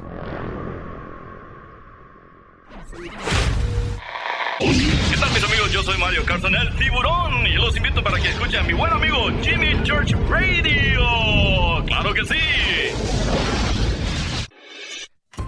This is Jimmy Church. Jason Martell's book, Knowledge Apocalypse 10-Year Anniversary Edition, is now available. Most ancient cultures speak of a time when their gods visited them. They never say their gods came from across the ocean or from the mountains. They always came down from the skies. Was ancient man visited by gods or extraterrestrials? We have not been told the full truth about our human past. There was a time when all the ancient cultures lived amongst beings they considered their gods. The search for truth leads us down the path of learning where the ETs might come from and why they are here.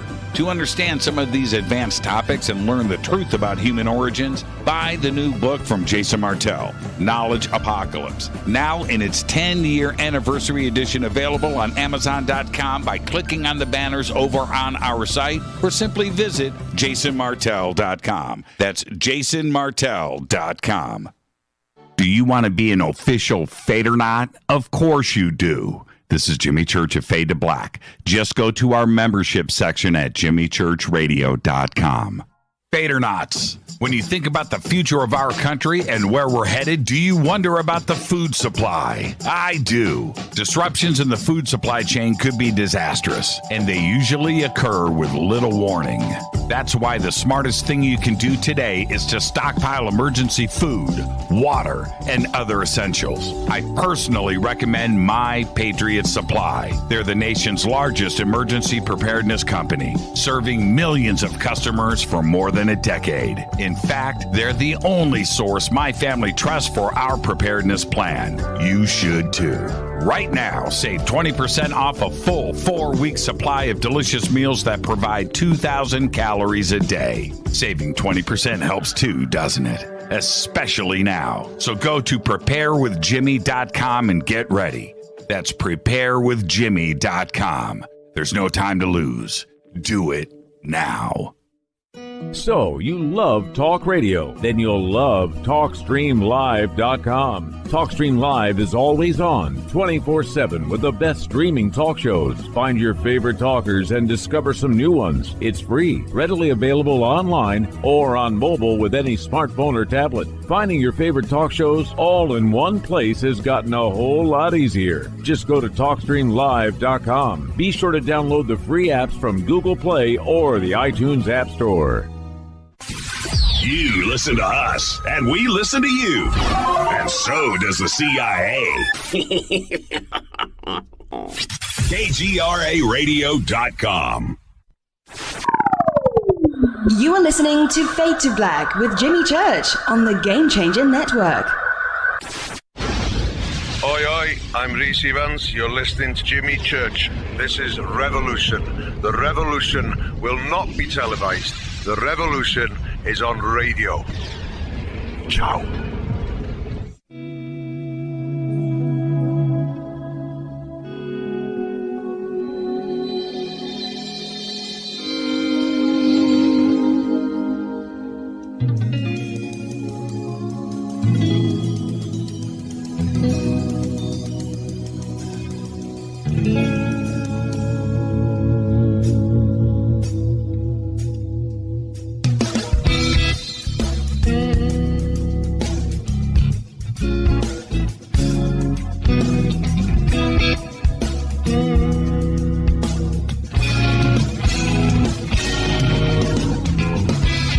Welcome back. Fade to Black. I'm your host, Jimmy Church. I got to thank James Fox for coming in tonight. Very busy man.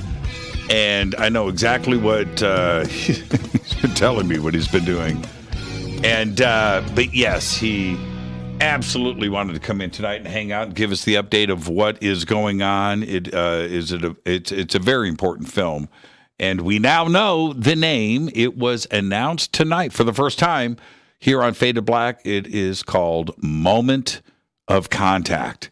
And very excited about this film. And now I have to, it's like the post-game wrap-up show with Race Hobbs. Race, how you doing tonight?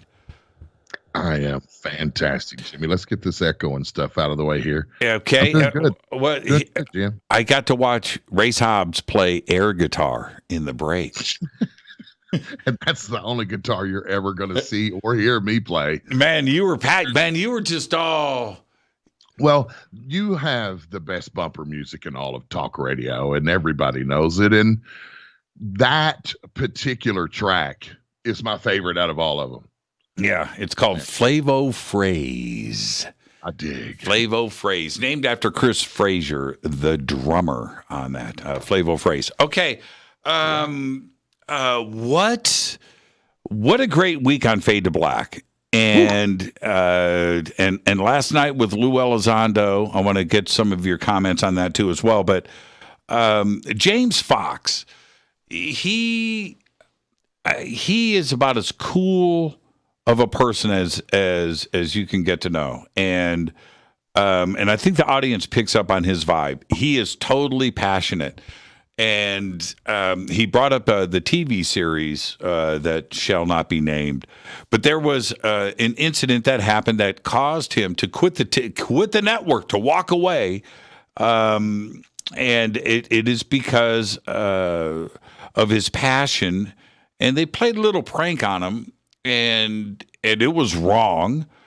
But we all wait for that moment of like real contact, right? We wait for that moment.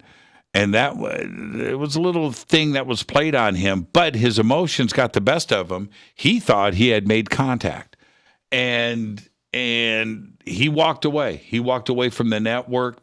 That's how passionate he is about the subject. He has been chasing this forever, and his movies speak for themselves, don't they?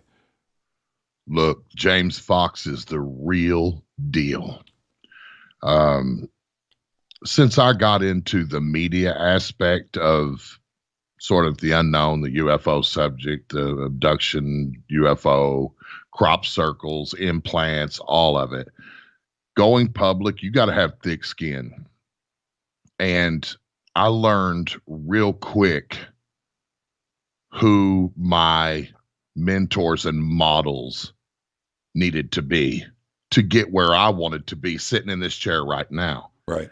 And James Fox was at the top of that list. I remember watching him hold the line on CNN, Larry King Live. Like, this is not a profit potential for him.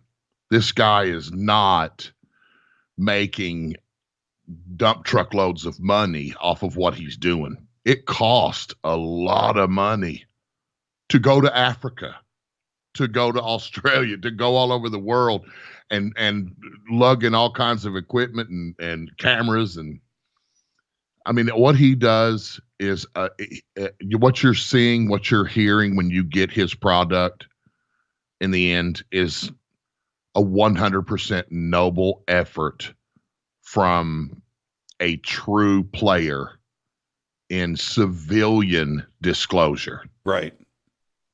That's what you get when you get James Fox. James Fox comes from great stock. He does. He does. Man, he's a great father. He's a good example of what and how to be all the way around. So yeah. I hold him in the highest regard.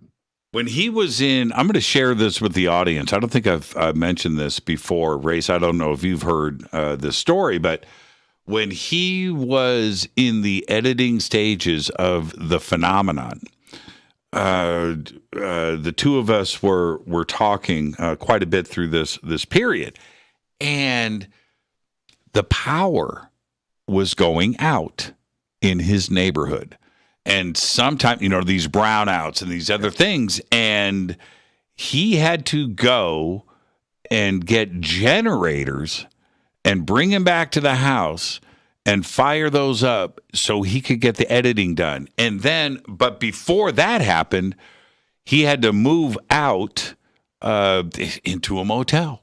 Go to another location, lug all the computers and the hard drives to continue the editing to get the work done. Most people would just lay down and go, okay, all right, I guess I got to take a couple of weeks off. Right? Not James Fox, man. And he's like, church, man, I'm in a rented back room at a tire shop in Oakland. Right? I was like, you're what? It was literally like, I remember communicating with him and the gang when they were, leasing, this sort of like a mother-in-law behind some lady's house. And it didn't even have a bathroom. Like they're literally going out and peeing on a palm tree out back. Yeah. And, I remember Lee Spiegel saying, "Oh, that's I'm right. not Lee going." was there. Lee was part of it. Yes. He said, yes. Lee called me up. He said, Race, literally, we're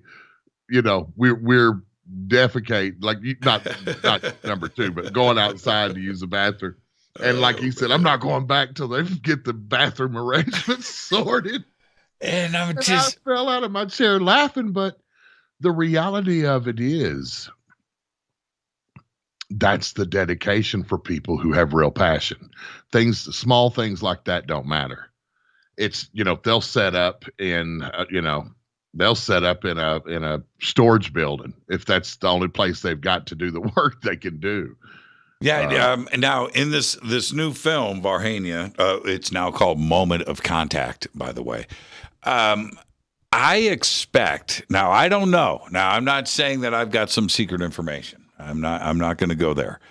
But I expect some stuff to be revealed in this film project that the public has never known about or ever seen before. And he's been on this for a very long time, and he has had access to things. And again, I'm not saying anything. I am not. But I have the feeling in speaking with James that we need to buckle up and get ready. I think this film is going to be huge, and it is going to be revealing. I can feel it in my bones. Yeah. Well, I hate it, and I always have, because I'm spoiled rotten, and I hate having to wait to get James Fox's work. Yep. 7 and 8 years is far too long in this world today. Now, when he started, that's how you get down. But now you can do a lot of this stuff a lot faster than you used to be able to do at the same production level and the same quality that you expect from James Fox. So I expect that James will be kicking out 5-star projects a lot quicker in the future. I hope, because ladies and gentlemen, we could all wake up tomorrow and James Fox just be done. Something more profound, much more important may happen in his life. And we don't have the luxury of knowing James has something coming. I know, right? It's exciting, man. I know. When he puts something out there, you can put it on the front of all the lists that you would provide somebody new coming to sort of nurture an interest in the subject of UFOs and contact. And this is what, but and this he is won't what ever let you down. Yeah, the community, I don't think they fully appreciate yet, because they don't know who James Fox is in representing our community. You pick up Variety, The Hollywood Reporter, these trade rags and trade websites. They don't talk about UFOs. They don't talk about UFO documentaries. They do now because of James Fox. And these articles break about James and what he is doing in trade publications. And this has never happened before. And our community is being represented in such a way by James Fox that we need to stop and recognize, how important he is, and how Hollywood and the film industry, which is harsh, they respect James, and he gets us headlines. It's vicious. Just saying what it is. It can be sinister, in fact. But yeah, absolutely. James is that. Another one of our good friends, Don Ecker, he was another man that represented us on all the major news outlets and networks back then, and did so with professionalism and a high level of credibility. He started UFO Magazine, and then he went on to be, one of their big contributors and worked for the magazine after, after it was the changed hands and Burns got it. But he was that same guy. But here's two different personality types, because Don Ecker is a veteran. He was a former police officer, detective from Pennsylvania, like Philadelphia, and was in Nam. And then you've got Fox, he's real patient, he's kind, he's thoughtful, he's very considerate, very professional, equally as professional. And they both have contributed very well to the UFO subject and the UFO community, and still do to this very day. And James Fox, though, the most profound thing that he ever said, and he said it on your show. What's that? Was that he thinks that my voice gives yours a run for the money. Yeah, I know. He says it to me all the time that you should be the host of Fade to Black. I'll never forget that. He'll always be at the top of my list. Now, always, just for that.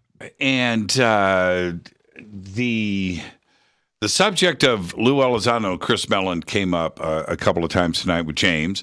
And, Chris was in the phenomenon. The show last night, Lou said a couple of things. I want to get your reaction to this. But one of the things that he said last night was that he just got back from Washington, D.C., and there have been incidents involving Tic Tacs last week and the week before, and that this is an ongoing thing. When you heard that, what was your reaction? I don't think it's ever stopped, and I was glad to hear him say it. There's tons more that he could have said, and he's handling things his way, and I respect that. But honestly, Jimmy, I remember looking into and investigating myself Tic Tac shaped UFOs 30 years ago. That Tic Tac shaped UFOs are nothing new. And that's one of the big things with the conversation about it being our technology. Mm-hmm. If that is our technology, then we've had it 30, 40 years. A minimum. I remember investigating a case and looking into researching, following up, and assisting more the case than investigating it. But it came across my desk, I think it was in 96, a case that was up in the Northeast. And a man literally was watching a Tic Tac shape. He called it a capsule, like a pill capsule, hovering over a town. He was like in the 6th floor of an apartment building, of like a 10-floor apartment building. And he was watching it across the street, like maybe 2 streets over, about 150 feet above some buildings, up the road, up the street from his house, from his apartment building. And he watched it for, 4, 5, 6 minutes.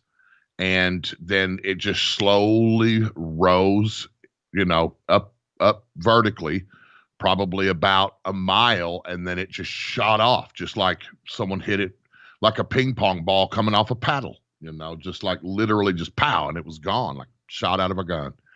And that not only was the same shape, nor and descriptively the same size, but it operated the same way as the Tic Tac, very quick, very fast, very stable platform, but moving on a very, very advanced level. And I mean, look at Chris Bledsoe. In his case, he saw what we could say was a tic-tac shaped object with spikes sticking out of it. Yeah, that's right. That's right. Hovering over a field.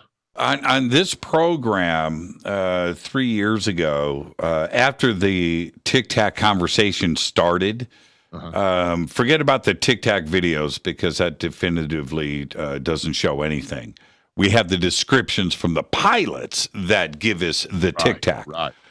Steve Barone from Las Vegas was on the show, and he sent me this video of, and he's shooting stuff over Las Vegas. And I'm going to, man, this video over Las Vegas, this is a tic-tac. And it was one of the craziest videos I had ever seen of any craft. And it's right there. And I'm thinking to myself at that time, why isn't the media picking up on this? Why isn't this video out in front of CNN and New York Times and Fox and Tucker Carlson like the other?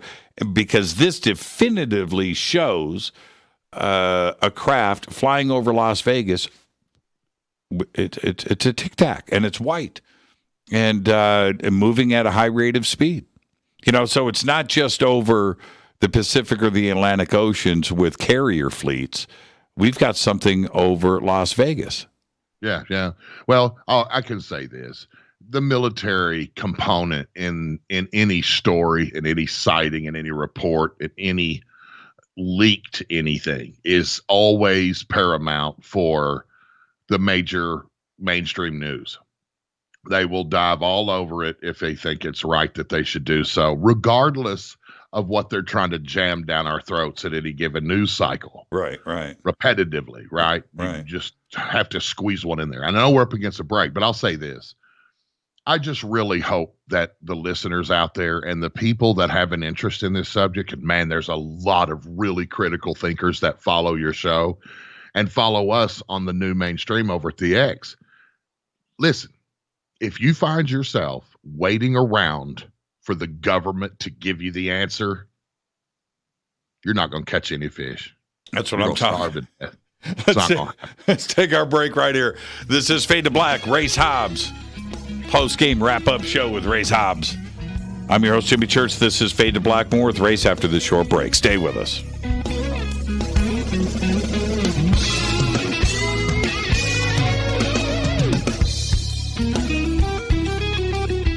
Hi, everybody. This is Rob Halford, the Metal Guard on JimmyChurchRadio.com. Your 1 million gigawatt paranormal powerhouse, KUNX-DB, The X. Are you ready to read about true paranormal events? UNX Media publishes nonfiction books about UFOs, ghosts and haunted places, time anomalies, cryptid creatures, and more. Just like KUNX-DB Radio, it's all about unexplained phenomena. Visit www.unxmedia.com to see our list of great book titles by Debbie Ziegelmeyer, Gene Walker, Devin Listrom, Wayne Lawrence, Bill Spicer, and yours truly, Margie Kay. That's unxmedia.com. Why is it we're not very good with our health regimen until it's too late? We don't put oil in the car until the engine blows up. When the body's out of balance, your health is not so good. Give your body some love. Log on to GetTheT.com. That's GetTheT.com. Try our Life Change Tea, which cleanses you from harmful intruders. A clean colon is one of the ways to bring the body in balance. We also carry organic supplements to help you get where you need to go. So do your body a favor. Log on to GetTheT.com. That's GetTheT.com. You can even visit our sales page to save some dough. Does anybody call money dough anymore? Anyway, if you're looking for short, helpful health tips, go to YouTube and punch in Health Matters Now. That's Health Matters Now. So, log on to GetTheT.com, shop, get balanced, then learn some cool tips at Health Matters Now. You'll be glad you did. That's GetTheT.com. This is Jimmy Church of Fade to Black, and I only drink Fade to Black blend coffee from Rivermoon. Just click on the Rivermoon Coffee banner at JimmyChurchRadio.com. Promo code F2B Blend. This is the only way forward. This is Fade to Black. Make contact. When you're in the house for longer periods of time, you can see them flying or running across the floor. Ooh, yuck. They're unhealthy, gross, and disgusting. Bugs. I loathe bugs. We keep a clean home, but occasionally bugs show up. Well, I found something that is tougher than bugs. Orange Guard. On contact, it kills hidden bugs, including ants, roaches, and fleas. Plus, Orange Guard is a residual repellent. All of the ingredients of Orange Guard are on the FDA generally recognized as safe list. Orange Guard may be used around food, humans, and pets. It comes with a 30-day money-back guarantee. Orange Guard. Available at orangeguard.com, Whole Foods, and Ace Hardware. Gold loves chaos, uncertainty, and disarray. History shows us what gold does when people aren't sure about the government, the stock market, their jobs, or their retirement savings. Our national debt is skyrocketing. Gold and other precious metals are a defense measure against inflation and a stock market that might take years to recover. So what can you do right now to protect yourself? Call United Gold Group. We offer gold and other precious metals delivered securely within 72 hours. Are you worried about the stock market? We can also help you set up a real gold or silver IRA or a 401k. Safe and secure. United Gold Group makes gold ownership affordable. Call now and get up to $2,500 in free gold or silver with a qualified IRA. Call 800-753-8534. That's 800-753-8534 or visit unitedgoldgroup.com.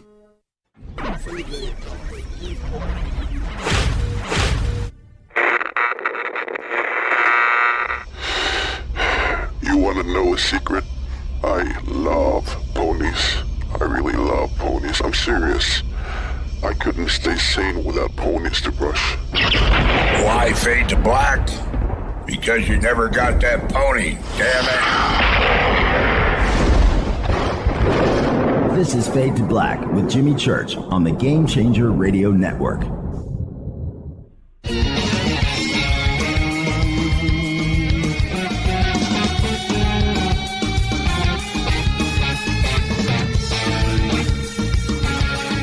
All right, welcome back. Fade to Black. I'm your host, Jimmy Church. Very special thanks to James Fox coming in a very busy schedule. His life is crazy right now, but he's getting this movie done for us in this community. It is now been revealed. It is called Moment of Contact. And we've got Race Hobbs in here with us, a little post-game wrap-up. And Race, I'm over in the chat during the break. Right. And I love the Fadernauts, and I love that chat room. But that chat room is always about weed and guitars. What's up with the Fadernauts? But it's laced in there. Yeah, it's weed and guitars, man. Weed and guitars. I love it. You know, I when I started this show, I didn't really talk about weed. But the thing is that, and I've got a Panama tattoo right here that says, when I talk about weed, I've got the background there. But here's the deal. Oh, see, Race is showing me his tattoo, and it's a bong. That's a giant bong. Did you get that in college? So anyway, talk about music, UFOs, conspiracy, time travel, music, guitars, food, all that stuff. And that hopefully I would just surround myself with an audience that gets what I'm about. Well, be careful what you ask for, because now it's all weed and guitars in the chat room. That's it. Speaking of chat room, I want to say hi to Deb. Lemon Pop, you've got a voice message coming. I'm way behind, but I love you.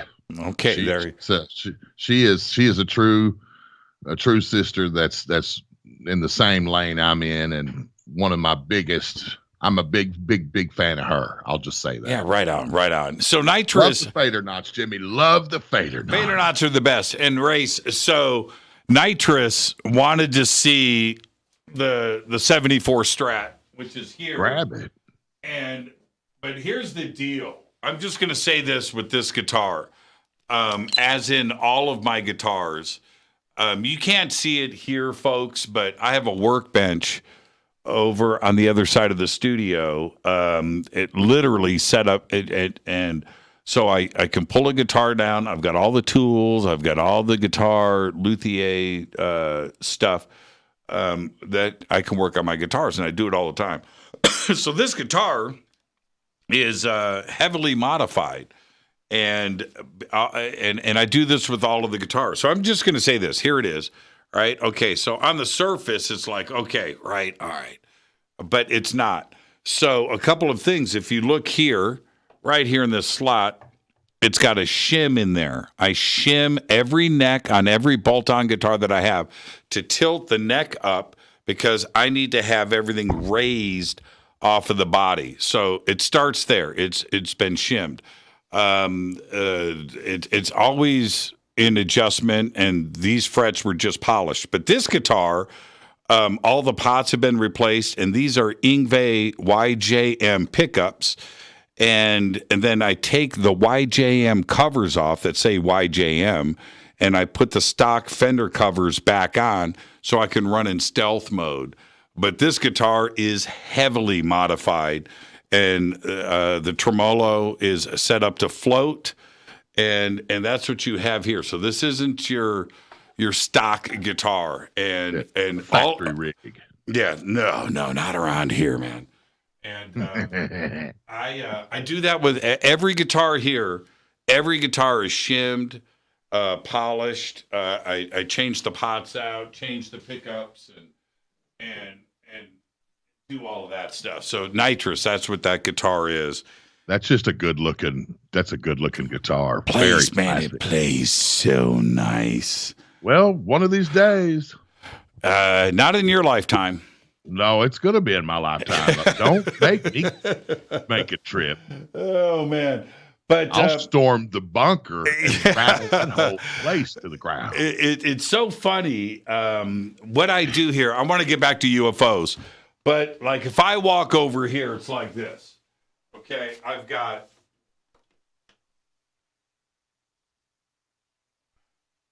this. I'm just grabbing this just off of the shelf, but I've got boxes of pickups just sitting there, and it loads, and I'm just always. I've got my soldering iron base station. I've got the power tools and peg winders and shit. Is that the bench that had that like stuff was moving under? Yeah. See, okay, yeah, I remember seeing it. I know what it looks like now. I'm always changing stuff. Well, if I move the camera, I don't know. I think this camera is bolted down. Yeah, I can't move that particular camera.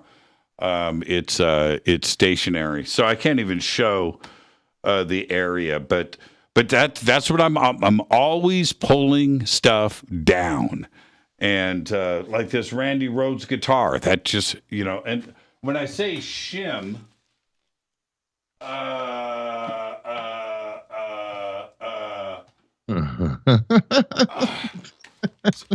telling you, man, I got spare parts. This is a shim. That's a neck shim. Okay, and this one is a half a degree. So it's got a little slant to it. It's a half a degree shim. And this goes between the neck and the body, and it tilts the neck. But you got to have these in stock. I got parts.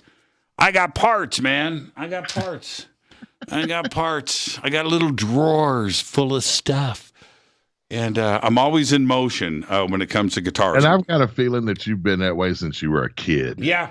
There's lots of pictures of me out there when I was a kid with these parts guitars, these Strats that I just figured it out, And somehow I can hear your father raising hell because you've got all his tools somewhere. man. And he was, he's no longer with us, but I remember one day, he goes, let's build a guitar. And, but hold on, I put the brakes on it. And the reason was I didn't want to have, first, it's not easy to build a guitar, but I didn't want to have some rinky-dink, home-built looking guitar. I just didn't want to go down that road, and we never did. And it was just out of fear that I'd present something to my friends and they would go, man, yeah, that looks like you made it. So we never did, but he wanted to. And now, of course, I regret it. We should have done something. But how do we see? This is the chat room. This is what the chat room forces us to do, is talk about weed and guitars. Well, the chat room represents a very small percentage of your viewers and your overall listeners, but they're vitally important. They're the ones that take the time or have the ability to come hang out and interact, and they're special faders for sure. Yeah, and staying on this subject for a second. So James Fox, earlier today, we're getting things set up, and we're talking for a while. And this is what I enjoy hearing. Hey, man, looking at the guitars, I used to be cool. What? No, yeah, man, I used to have a guitar. Oh, did you? Yeah. And then I grew up and I got away from it, and I'm not cool anymore. I'm like, dude, go get a guitar. It's it's never too late. Go and be cool again. Right? And honestly, there's if you remember Lee Spiegel, right? So Lee Spiegel, one time we're talking. This is a couple of years ago, and he literally says, "I hope he's listening right now." Lee goes, "Hey man, I used to be cool." I said, "Oh, really? Yeah, man. I used to play guitar in the East Village, man. I played folk guitar." Oh, sure you did. No. Yeah. So he's sending me pictures, and see, I used to be cool. I guess you did, Lee. I guess that's how he got to New York. Yeah, that's how he got to New York. Yeah, he was going there to strike it rich, to make it big, But his father helped him get the best acoustic you could get. Yeah, he had a Martin 12 string, and back then, horribly expensive, and even more expensive today. What's that? That's the cover to my new Klipsch studio monitors in the studio. Oh, you had to take them off so you can hear the high fidelity. Well, it's an Arkansas-based company. Klipsch was born and originated from here. So I'm a super big fan of Klipsch products. And when I found these monitors and I ordered them, I could not believe the sound. I couldn't, because I've always used, JBLs and the Yamaha, standard, the standard stuff for studios, Yamaha and JBL. Standard stuff. But, Klipsch has always primarily been home audio, and car audio. So I was really, really, really excited to get these. And how excited are you, Race, that you're talking about this now? How excited are you?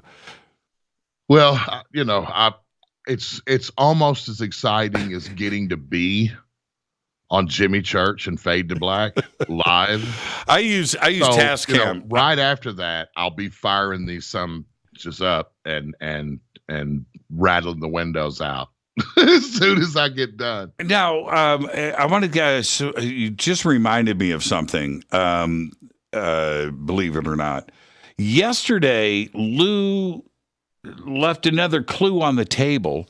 Now, I went back at him about this quite a bit. But the conversation has been about the United States Navy, Susan Gow, the the Pentagon, United States Navy, Dave Fravor, and I get all of that. I understand it, right? Okay. But he said yesterday on the show that he just got back from Washington, D.C., and other branches of the military are now presenting reports.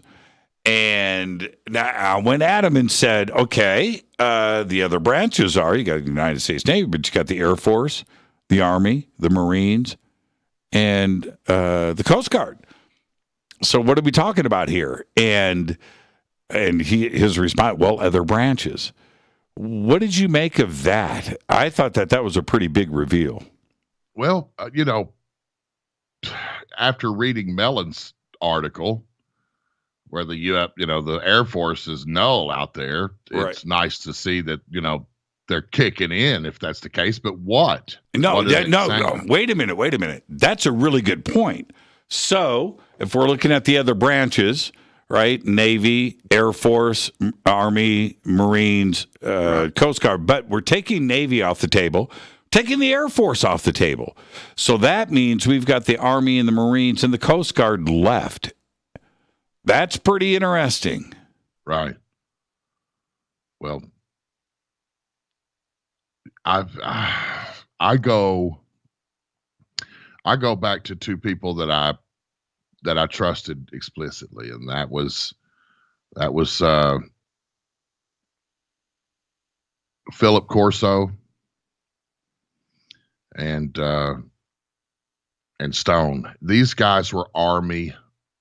They were career Army, and they brought forth documents and evidence that you can hold in your hand that shows accounts that were reported by Army personnel to Army hierarchy, and that goes back before Vietnam.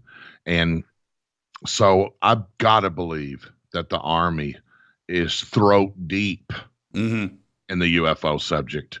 They're the boots on the ground.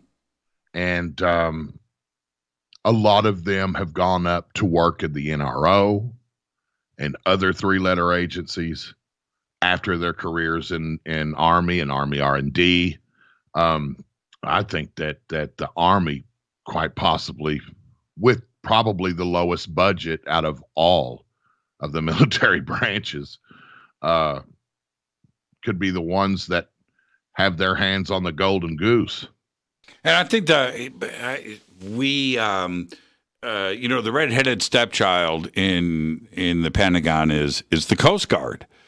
And if we, go back to the Space Force, the comedy series, which, by the way, I think season 2 is about to release. It's about to drop. I can't wait for that. But it was funny, the jokes that were put at the Coast Guard that they weren't even supposed to be at the meetings.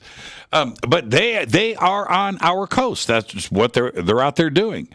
And they must be seeing the same thing that the Navy's been reporting on. And wouldn't it be interesting that the Coast Guard is collecting information and data and is presenting this to AIM and the Department of Defense and ODNI? Man, all of those agencies have protocols on the path that intelligence takes.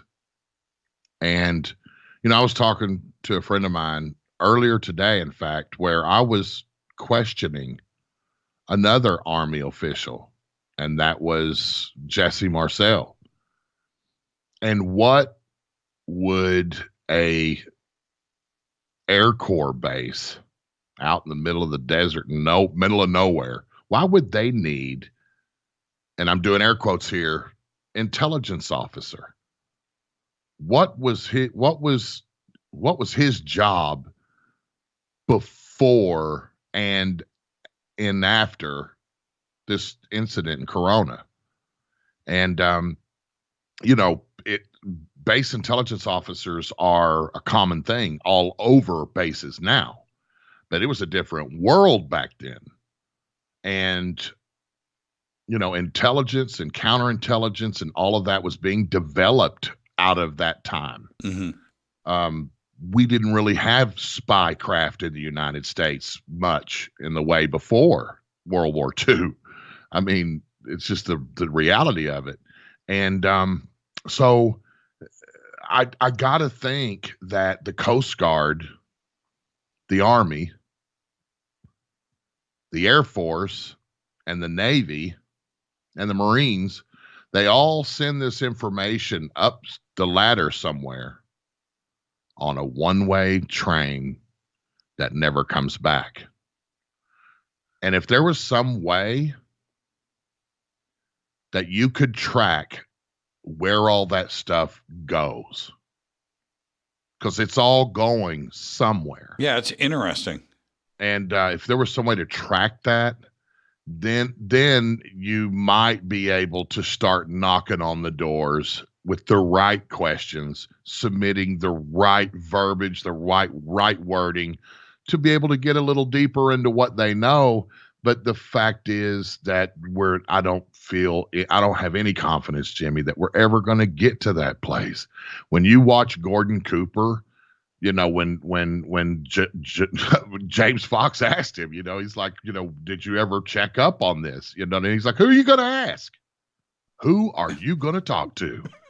Once that pouch left my hands, right, and that Colonel Courier hauled it off to the blue sky, the blue yonder, I never saw or heard of it again. When I've talked to naval submarine commanders that have fast movers, underwater, that are exhibiting speeds that just don't jive with our known laws of physics or our technological level of movement in that medium. And all they do is they send it up the ladder. If it's not an immediate threat, if it was just an object that was tracked that passed by them and kept going, it's not a threat. It goes right up the ladder and there it stays. It never comes back. There's never a think tank of brains up there that take this information, they collect it all up, they consider it, they do the math, whatever, and then there's an answer or a solution or a recommendation or anything that comes back down the line. And so somewhere, sometime in the future, if we don't wipe ourselves out before then, I've got to believe that there's going to be a museum somewhere with all of that shit in it. Well, and those people are going to have their hands full with all of that. But I think the most important question to ask hasn't been, which is this: if you are a rear admiral of a carrier strike group like the Nimitz, and that incident goes down, that is written up and handed off.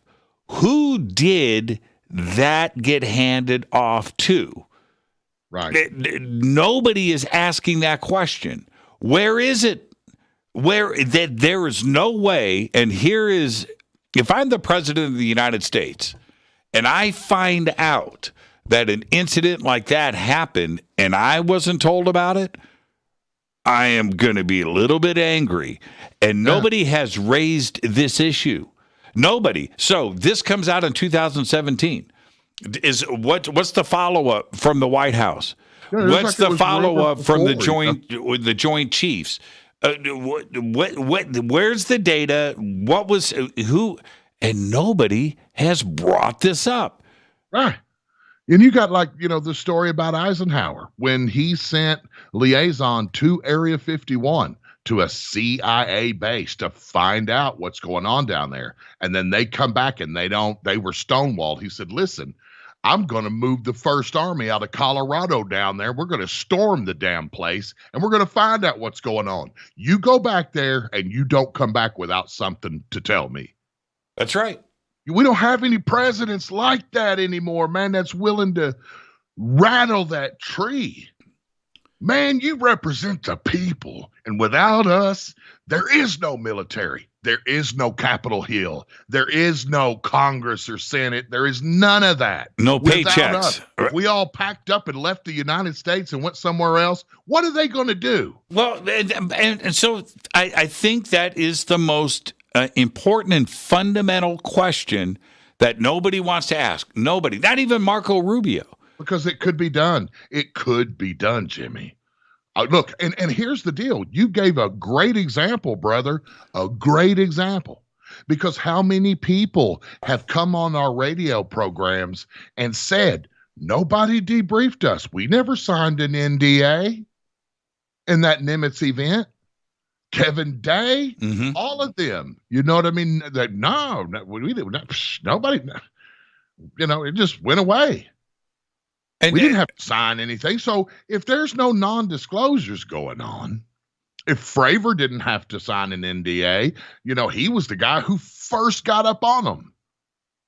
But it was Kevin Day who made it happen. He was the one who approached the skipper and told him, we need to go see what the hell's out there. We need to go see what these are. If we have an incident and we didn't go investigate it, it's going to be your butt, not mine. Now, I remember before we get to the break, and I'm just going to keep you on. Let's just keep this conversation going, and we'll pick it up after the break. But way before the New York Times article, before the To the Stars Academy live press conference, somebody had sent me the link to Paco's website. And I don't know how, so anyway, which was the first conversation that Fravor had on this website, which was a website where pilots, right, Navy pilot would go and just hang out and talk, and they had their little, very small site. And if you weren't a Navy pilot, you wouldn't have known about it. But I get the link. And it had that famous picture of the Tic Tac in the article, right? The balloon. And that's there. And I'm reading this article. I'm like, holy crap, right? So I go and I look up Dave Fravor. And I find him on a TV show, Carrier or something on History Channel. I had just seen that before this happened. Right. And I'm like, okay, so this guy David Fravor is a real person. And I'm reading the article. And I thought to myself then, where's the incident report? Where is the paper trail on this? And I thought of John Greenwald immediately. This is way before TTSA. It was a few months. And then, of course, we all know what happened and what transpired after that. But Fravor was out there talking about it on a public website with his pilot buddies, and I think Paco wrote the article. I think it was him. I could be wrong. I don't even know if it's up. We'd have to go back to the Wayback Machine on the web to go back and see the original piece. But it was right there, and it was detailed, everything that went down with the Nimitz way before TTSA or the New York Times. Yeah, that's true. And further, submitting the fact that this could be followed. These questions could be asked and don't seem to be by people that were in a position to be able to. I think that's one of the things that's really driven, Kevin and a lot of these guys. You know what? I bet if I go that they just, they're stuck in. If I go back through my email, I can find the email that I sent to Paco. I wrote him, man. I'm like, hey, man, can you put me in touch with this David Fravor guy? I would love to talk to him. I have a show about UFOs. I'm pretty sure I never heard back, but I have that email that I sent to him back in the day. So there you go. Let's take our break right here. This is Fade to Black. I'm your Jimmy Church. I dragged in Ray's Hobbs for a little post-game wrap-up, and let's go into some overtime right now. This is Fade to Black. I'm your Jimmy Church. More with Race after this short break. Stay with us.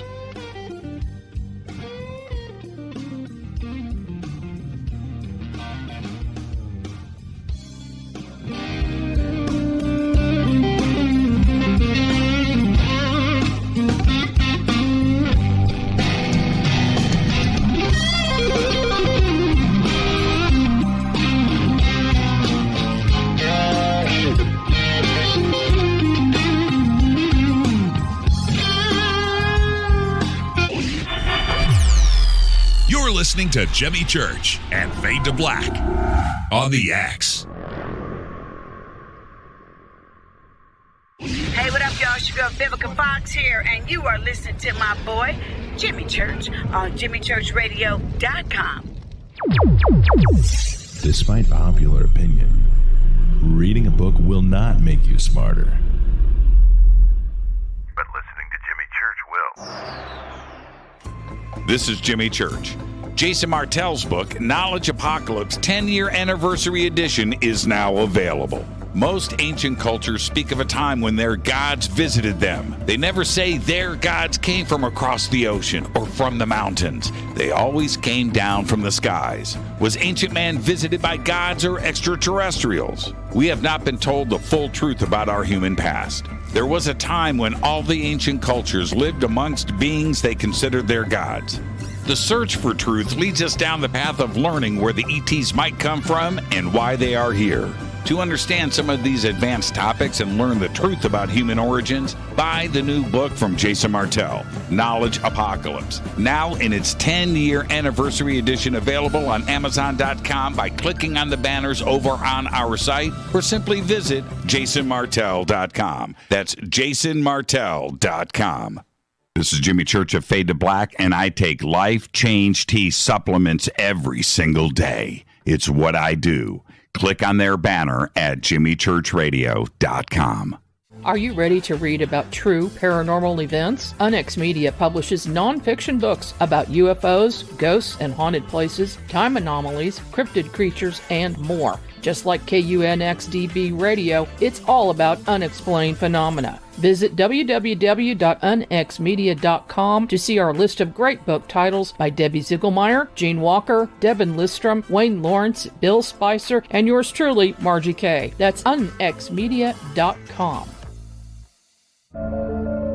When you take the beans from Central America with dashes of Indonesian and African mixed in and then roast it to the dark side of Fade to Black, you create the ultimate brew of fringe. Introducing the Fade to Black blend from Rivermoon Coffee. Yes, Rivermoon's darkest customized roast was created for the love of Fade to Black. The alchemy of masterful roasting and smoking the beans is in every sip of this full-bodied, dark Java. I need my coffee dark, deep, with distinct bittersweet chocolate highlights, just like the bunker. Leaning further into the darkness of the roast is Fade to Black blend from Rivermoon Coffee. Just click on the banner at jimmychurchradio.com and use the promo code F2BBLEND for 15% off of your order today. This is Billy Carson with ForbiddenKnowledge.tv. Forbidden Knowledge TV has just reached its 1-year anniversary. That's right, 1 year. And as a show of appreciation, we are giving all new subscribers a free 30-day trial of ForbiddenKnowledge.tv. That's 30 days to binge watch thousands of movies, documentaries, conferences, workshops, lectures, yoga classes, meditation courses, and so much more. So log on to ForbiddenKnowledge.tv from your computer or mobile device, or get the Forbidden Knowledge TV app on Apple TV, Roku, Amazon, iTunes, or Google Play today, and use coupon code 30daysfree. That's coupon code 30 days free on ForbiddenKnowledge.tv today. Are you intrigued by Paranormal Talk Radio? You'll love the new Paranormal Radio app from TalkStream Live. You'll find a great selection of talk shows covering UFOs, ghosts, strange phenomena, and much more. Download the Paranormal Radio app now and start listening to the very best in paranormal talk entertainment, including the network you're listening to right now, the Paranormal Radio app, free in Google Play and the iOS App Store. Erica, Brittany, Gabby, and you're listening to JamieChurchRadio.com. It's not a lifestyle we chose. We were born this way. This is KJCR at JimmyChurchRadio.com.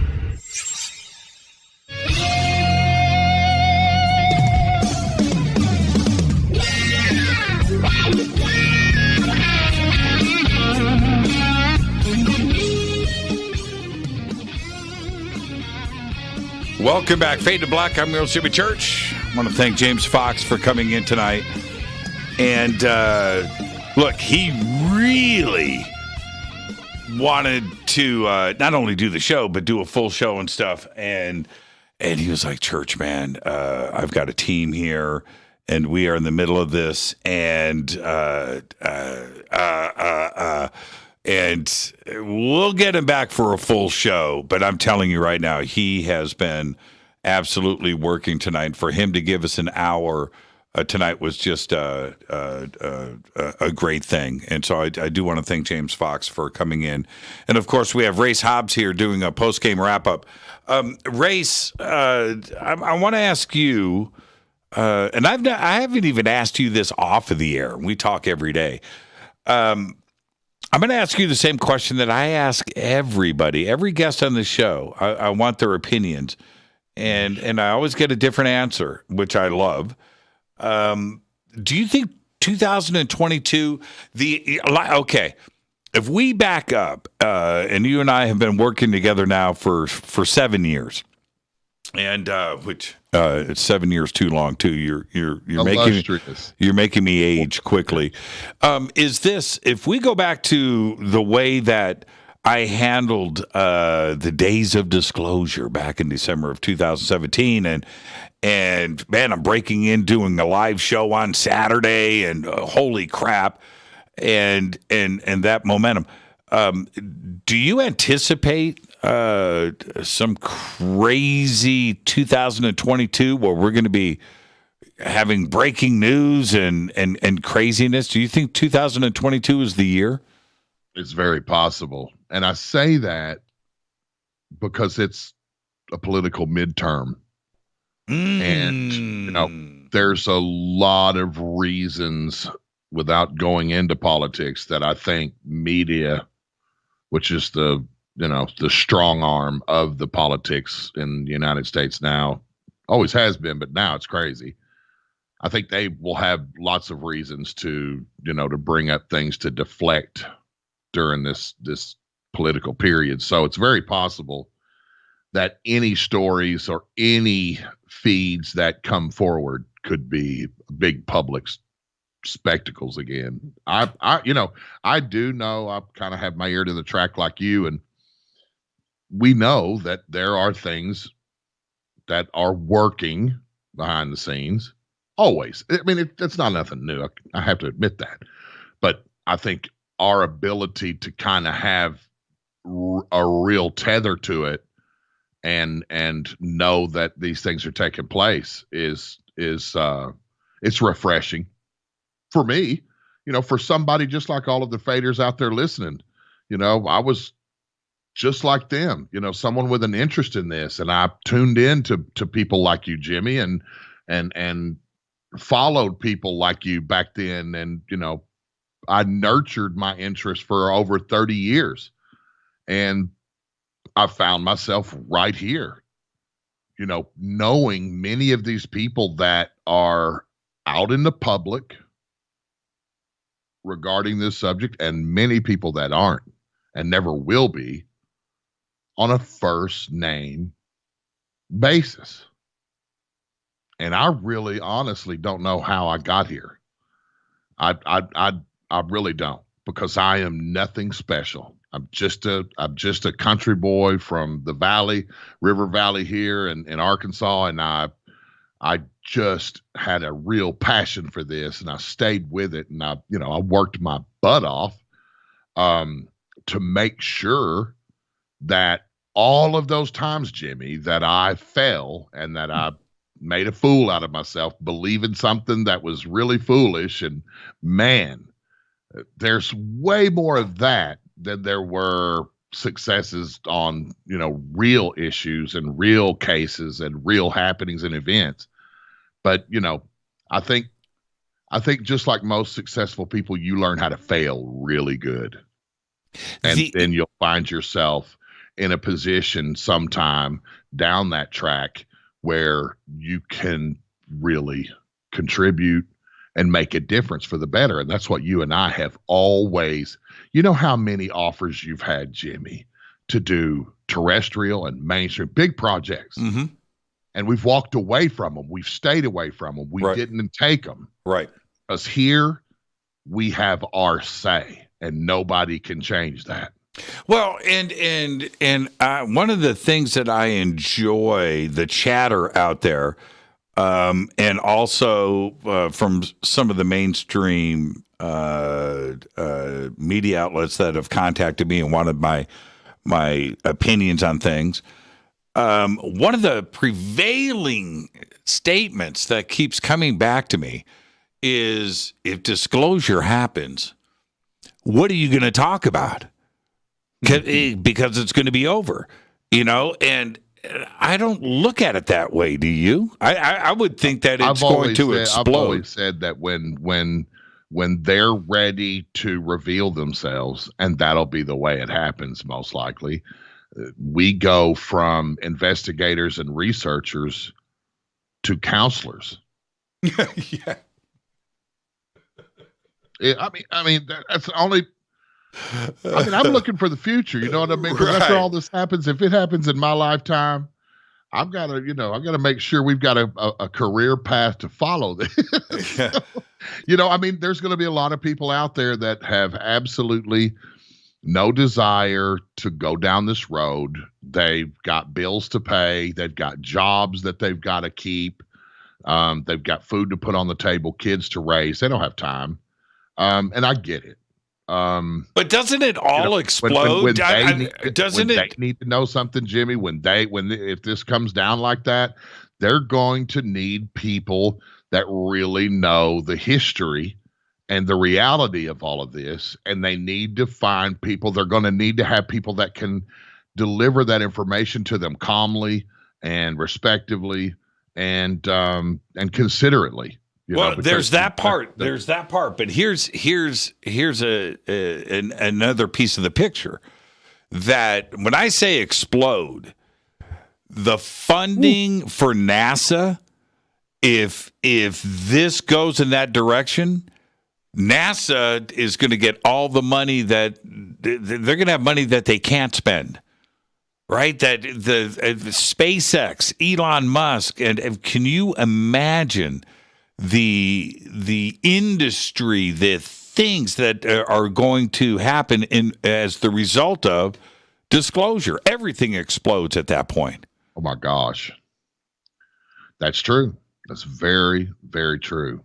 It will profoundly change the world, profoundly, in every aspect, from our feet to the heavens. It's just that big of a reality. And that's what all of those other people out there that have never looked into this, that's what they just don't have any clue. And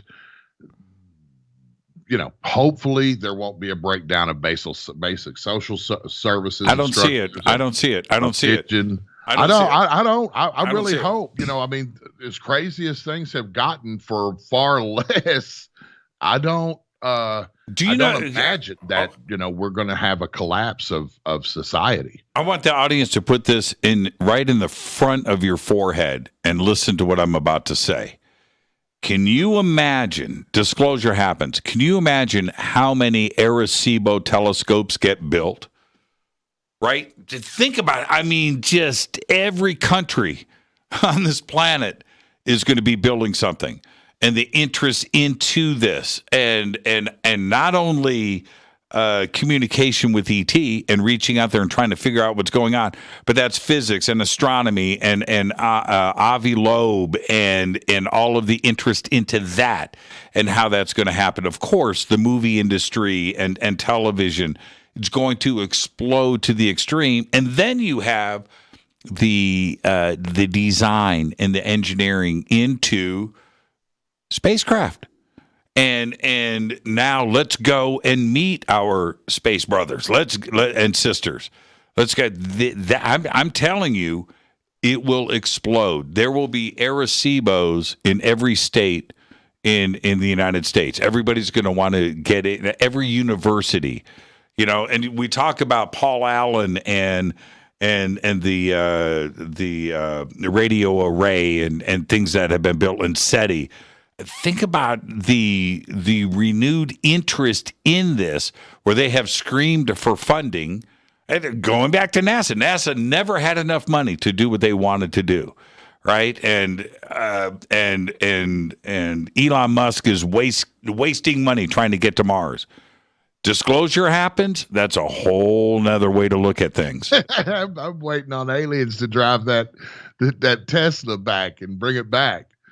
You know what I mean? One of them is going to be the proud new owner of a Tesla. Yeah. One day. Did you guys double park a Tesla out of Mars? I thought we'd return this to you. Did somebody lose a Tesla? I think that it's going to be a crazy place. I think when that day takes place, but I honestly believe it will be them that makes that happen, because the only other way that's going to go down is for everybody that can hear my voice live on this program tonight, and then in replay and on demand later, become an active investigator. Someone who goes out, they get all the tools that they need to take notes, to record, to film, to photograph, and about 1,000 business cards to start.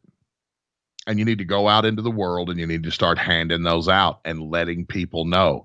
State troopers, sheriffs, Coast Guard. Reach out to me. Yeah. Farmers. Right. Get those cards in the hands of people that one day, when something falls out of the sky, some farmer goes out in the field and he finds something smoldering in his land back there. He doesn't know what it is. He's got your business card. He's going to call you up and say, I think there is a UFO, furrowed into the ground back here. Mm-hmm, mm-hmm. And it's going to be you on the front lines that could truly bust this reality wide open. Because when you wade through all of the stories, all of the accounts, all of the lights in the sky, all of the rumors of, alien bases on the far side of the moon and megaliths on Mars and pyramids on Mars and faces on Mars and, all of this stuff, crop circles and implants. Once you mire through all of this, the one reality that cannot be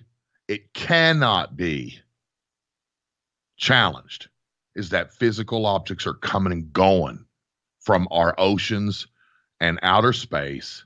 They're traveling around wherever they want, whenever they want, intelligently controlled, and we have instruments that can detect them, which provide us with admissible evidence, with evidence, physical evidence that you can take to court and prove that this is really happening. From the same technology sources, we launch counter missiles to engage an offensive weapon from radar. We detect something by radar. We launch war machines based off of that information. Right. And that same information derivative for objects, physical objects up there and underwater, is a reality. And we know it. We can, when these things are close enough to the ground or on the ground, they change our environment and we can detect that. So we know that these things are out there. And this is long before, these things were described long before hot air balloons and lighter than air dirigibles were up there. Anything other than birds were up there. And once the technology developed, we developed it, we used it. And this is what we know to be a fact. Where they're from, what they're doing here, all of those questions that could be asked are unanswered to this day to us. But that's a fact. That's the truth. In the over 30 years, Jimmy, that I've been doing this, that's what I can tell you, that you can chisel into gray granite somewhere, and 1,000 years down the road, it'll be true. Well, and here, I'm talking about, Arecevos and SpaceX and SETI and NASA, and I'm wearing my NASA shirt right now, and I know and how things would explode. Here's another thing, though. If disclosure happens this year, when it's inevitable that it will happen, but let's say it happens this year, every community college, every university, across the United States, probably the world, is now going to offer classes and degrees in this subject.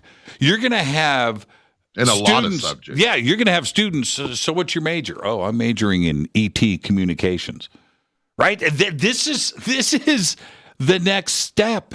When I say it's going to explode, it's going to be a global industry of some kind, and all of the logistics that support that. It's going to be across the board, and you will have correspondents and journalists that major in ET communications. That's it. You have sportscasters, right? You have weather people. You're going to have somebody that's dealing with ET communications. Man, well, we just have to imagine what's on the table now. I mean, there are things that we call in the future that are here now, that are being developed, engineered and developed now, that we won't see for 15, 20 years. Those are the guys. Those people on the front lines of future technology that won't be available to the public or to the military even for decades. And they're working on it, and it's real. Those are going to be the guys that get their hands wet in all of that. Because it's going to be a crazy place for sure. Now, and there are futurists out there that we could talk to that would probably have a far more educated interview than we could ever put together. That, that might be really good for us to go try to find those people. And these tech guys that are out there in the front. Now, what about and all of that? Yeah. Have you thought about the contactees, the abductees that have been some public, but have been talking about this for such a long time? What do we do with that element? Is this something that also needs to be addressed for a bunch of different reasons?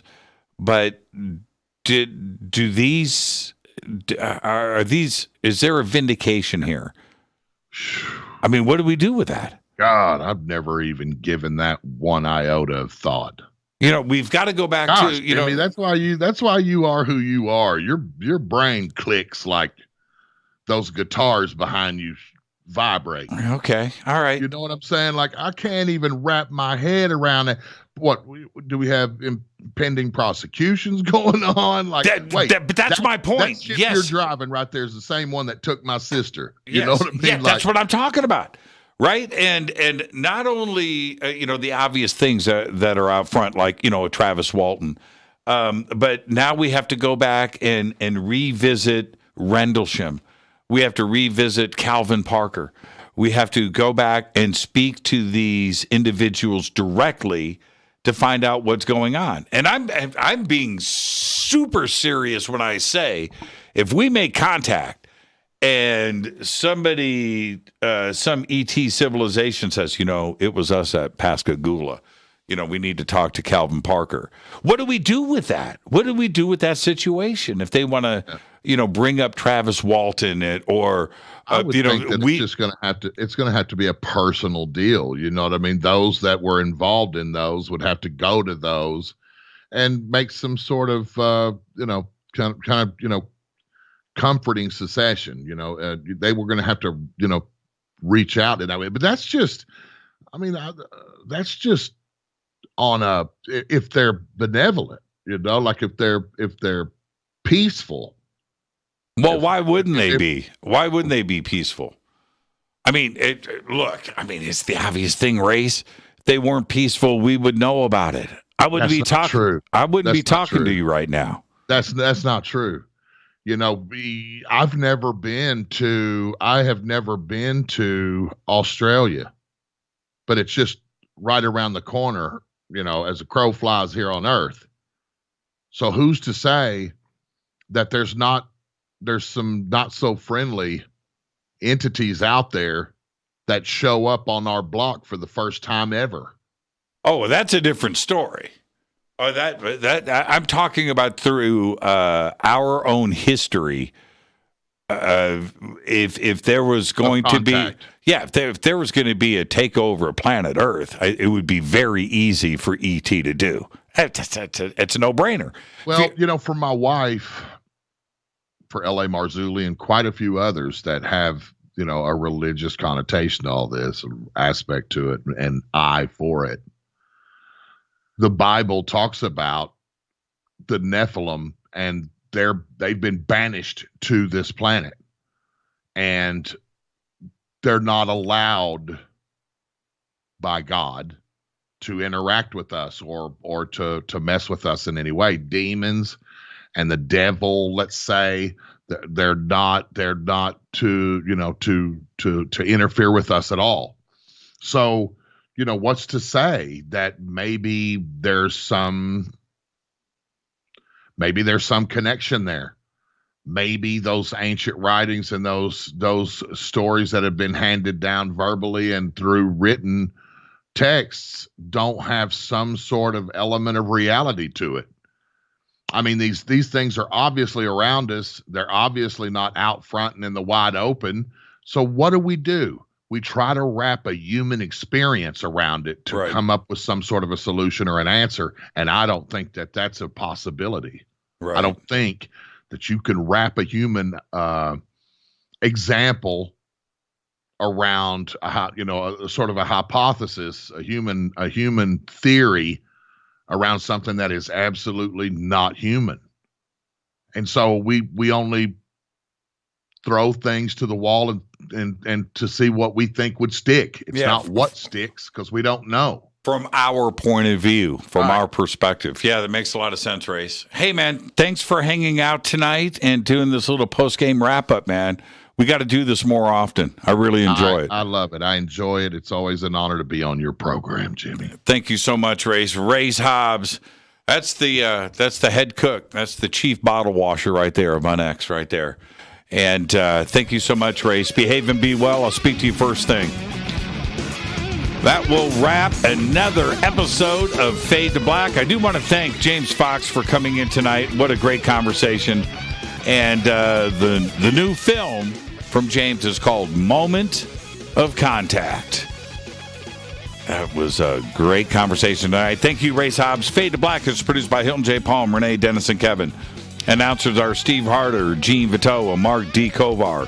Webmasters, Drew the Geek. Music, Doug Aldrich. Intro, Spaceboy, spaceboymusic.com.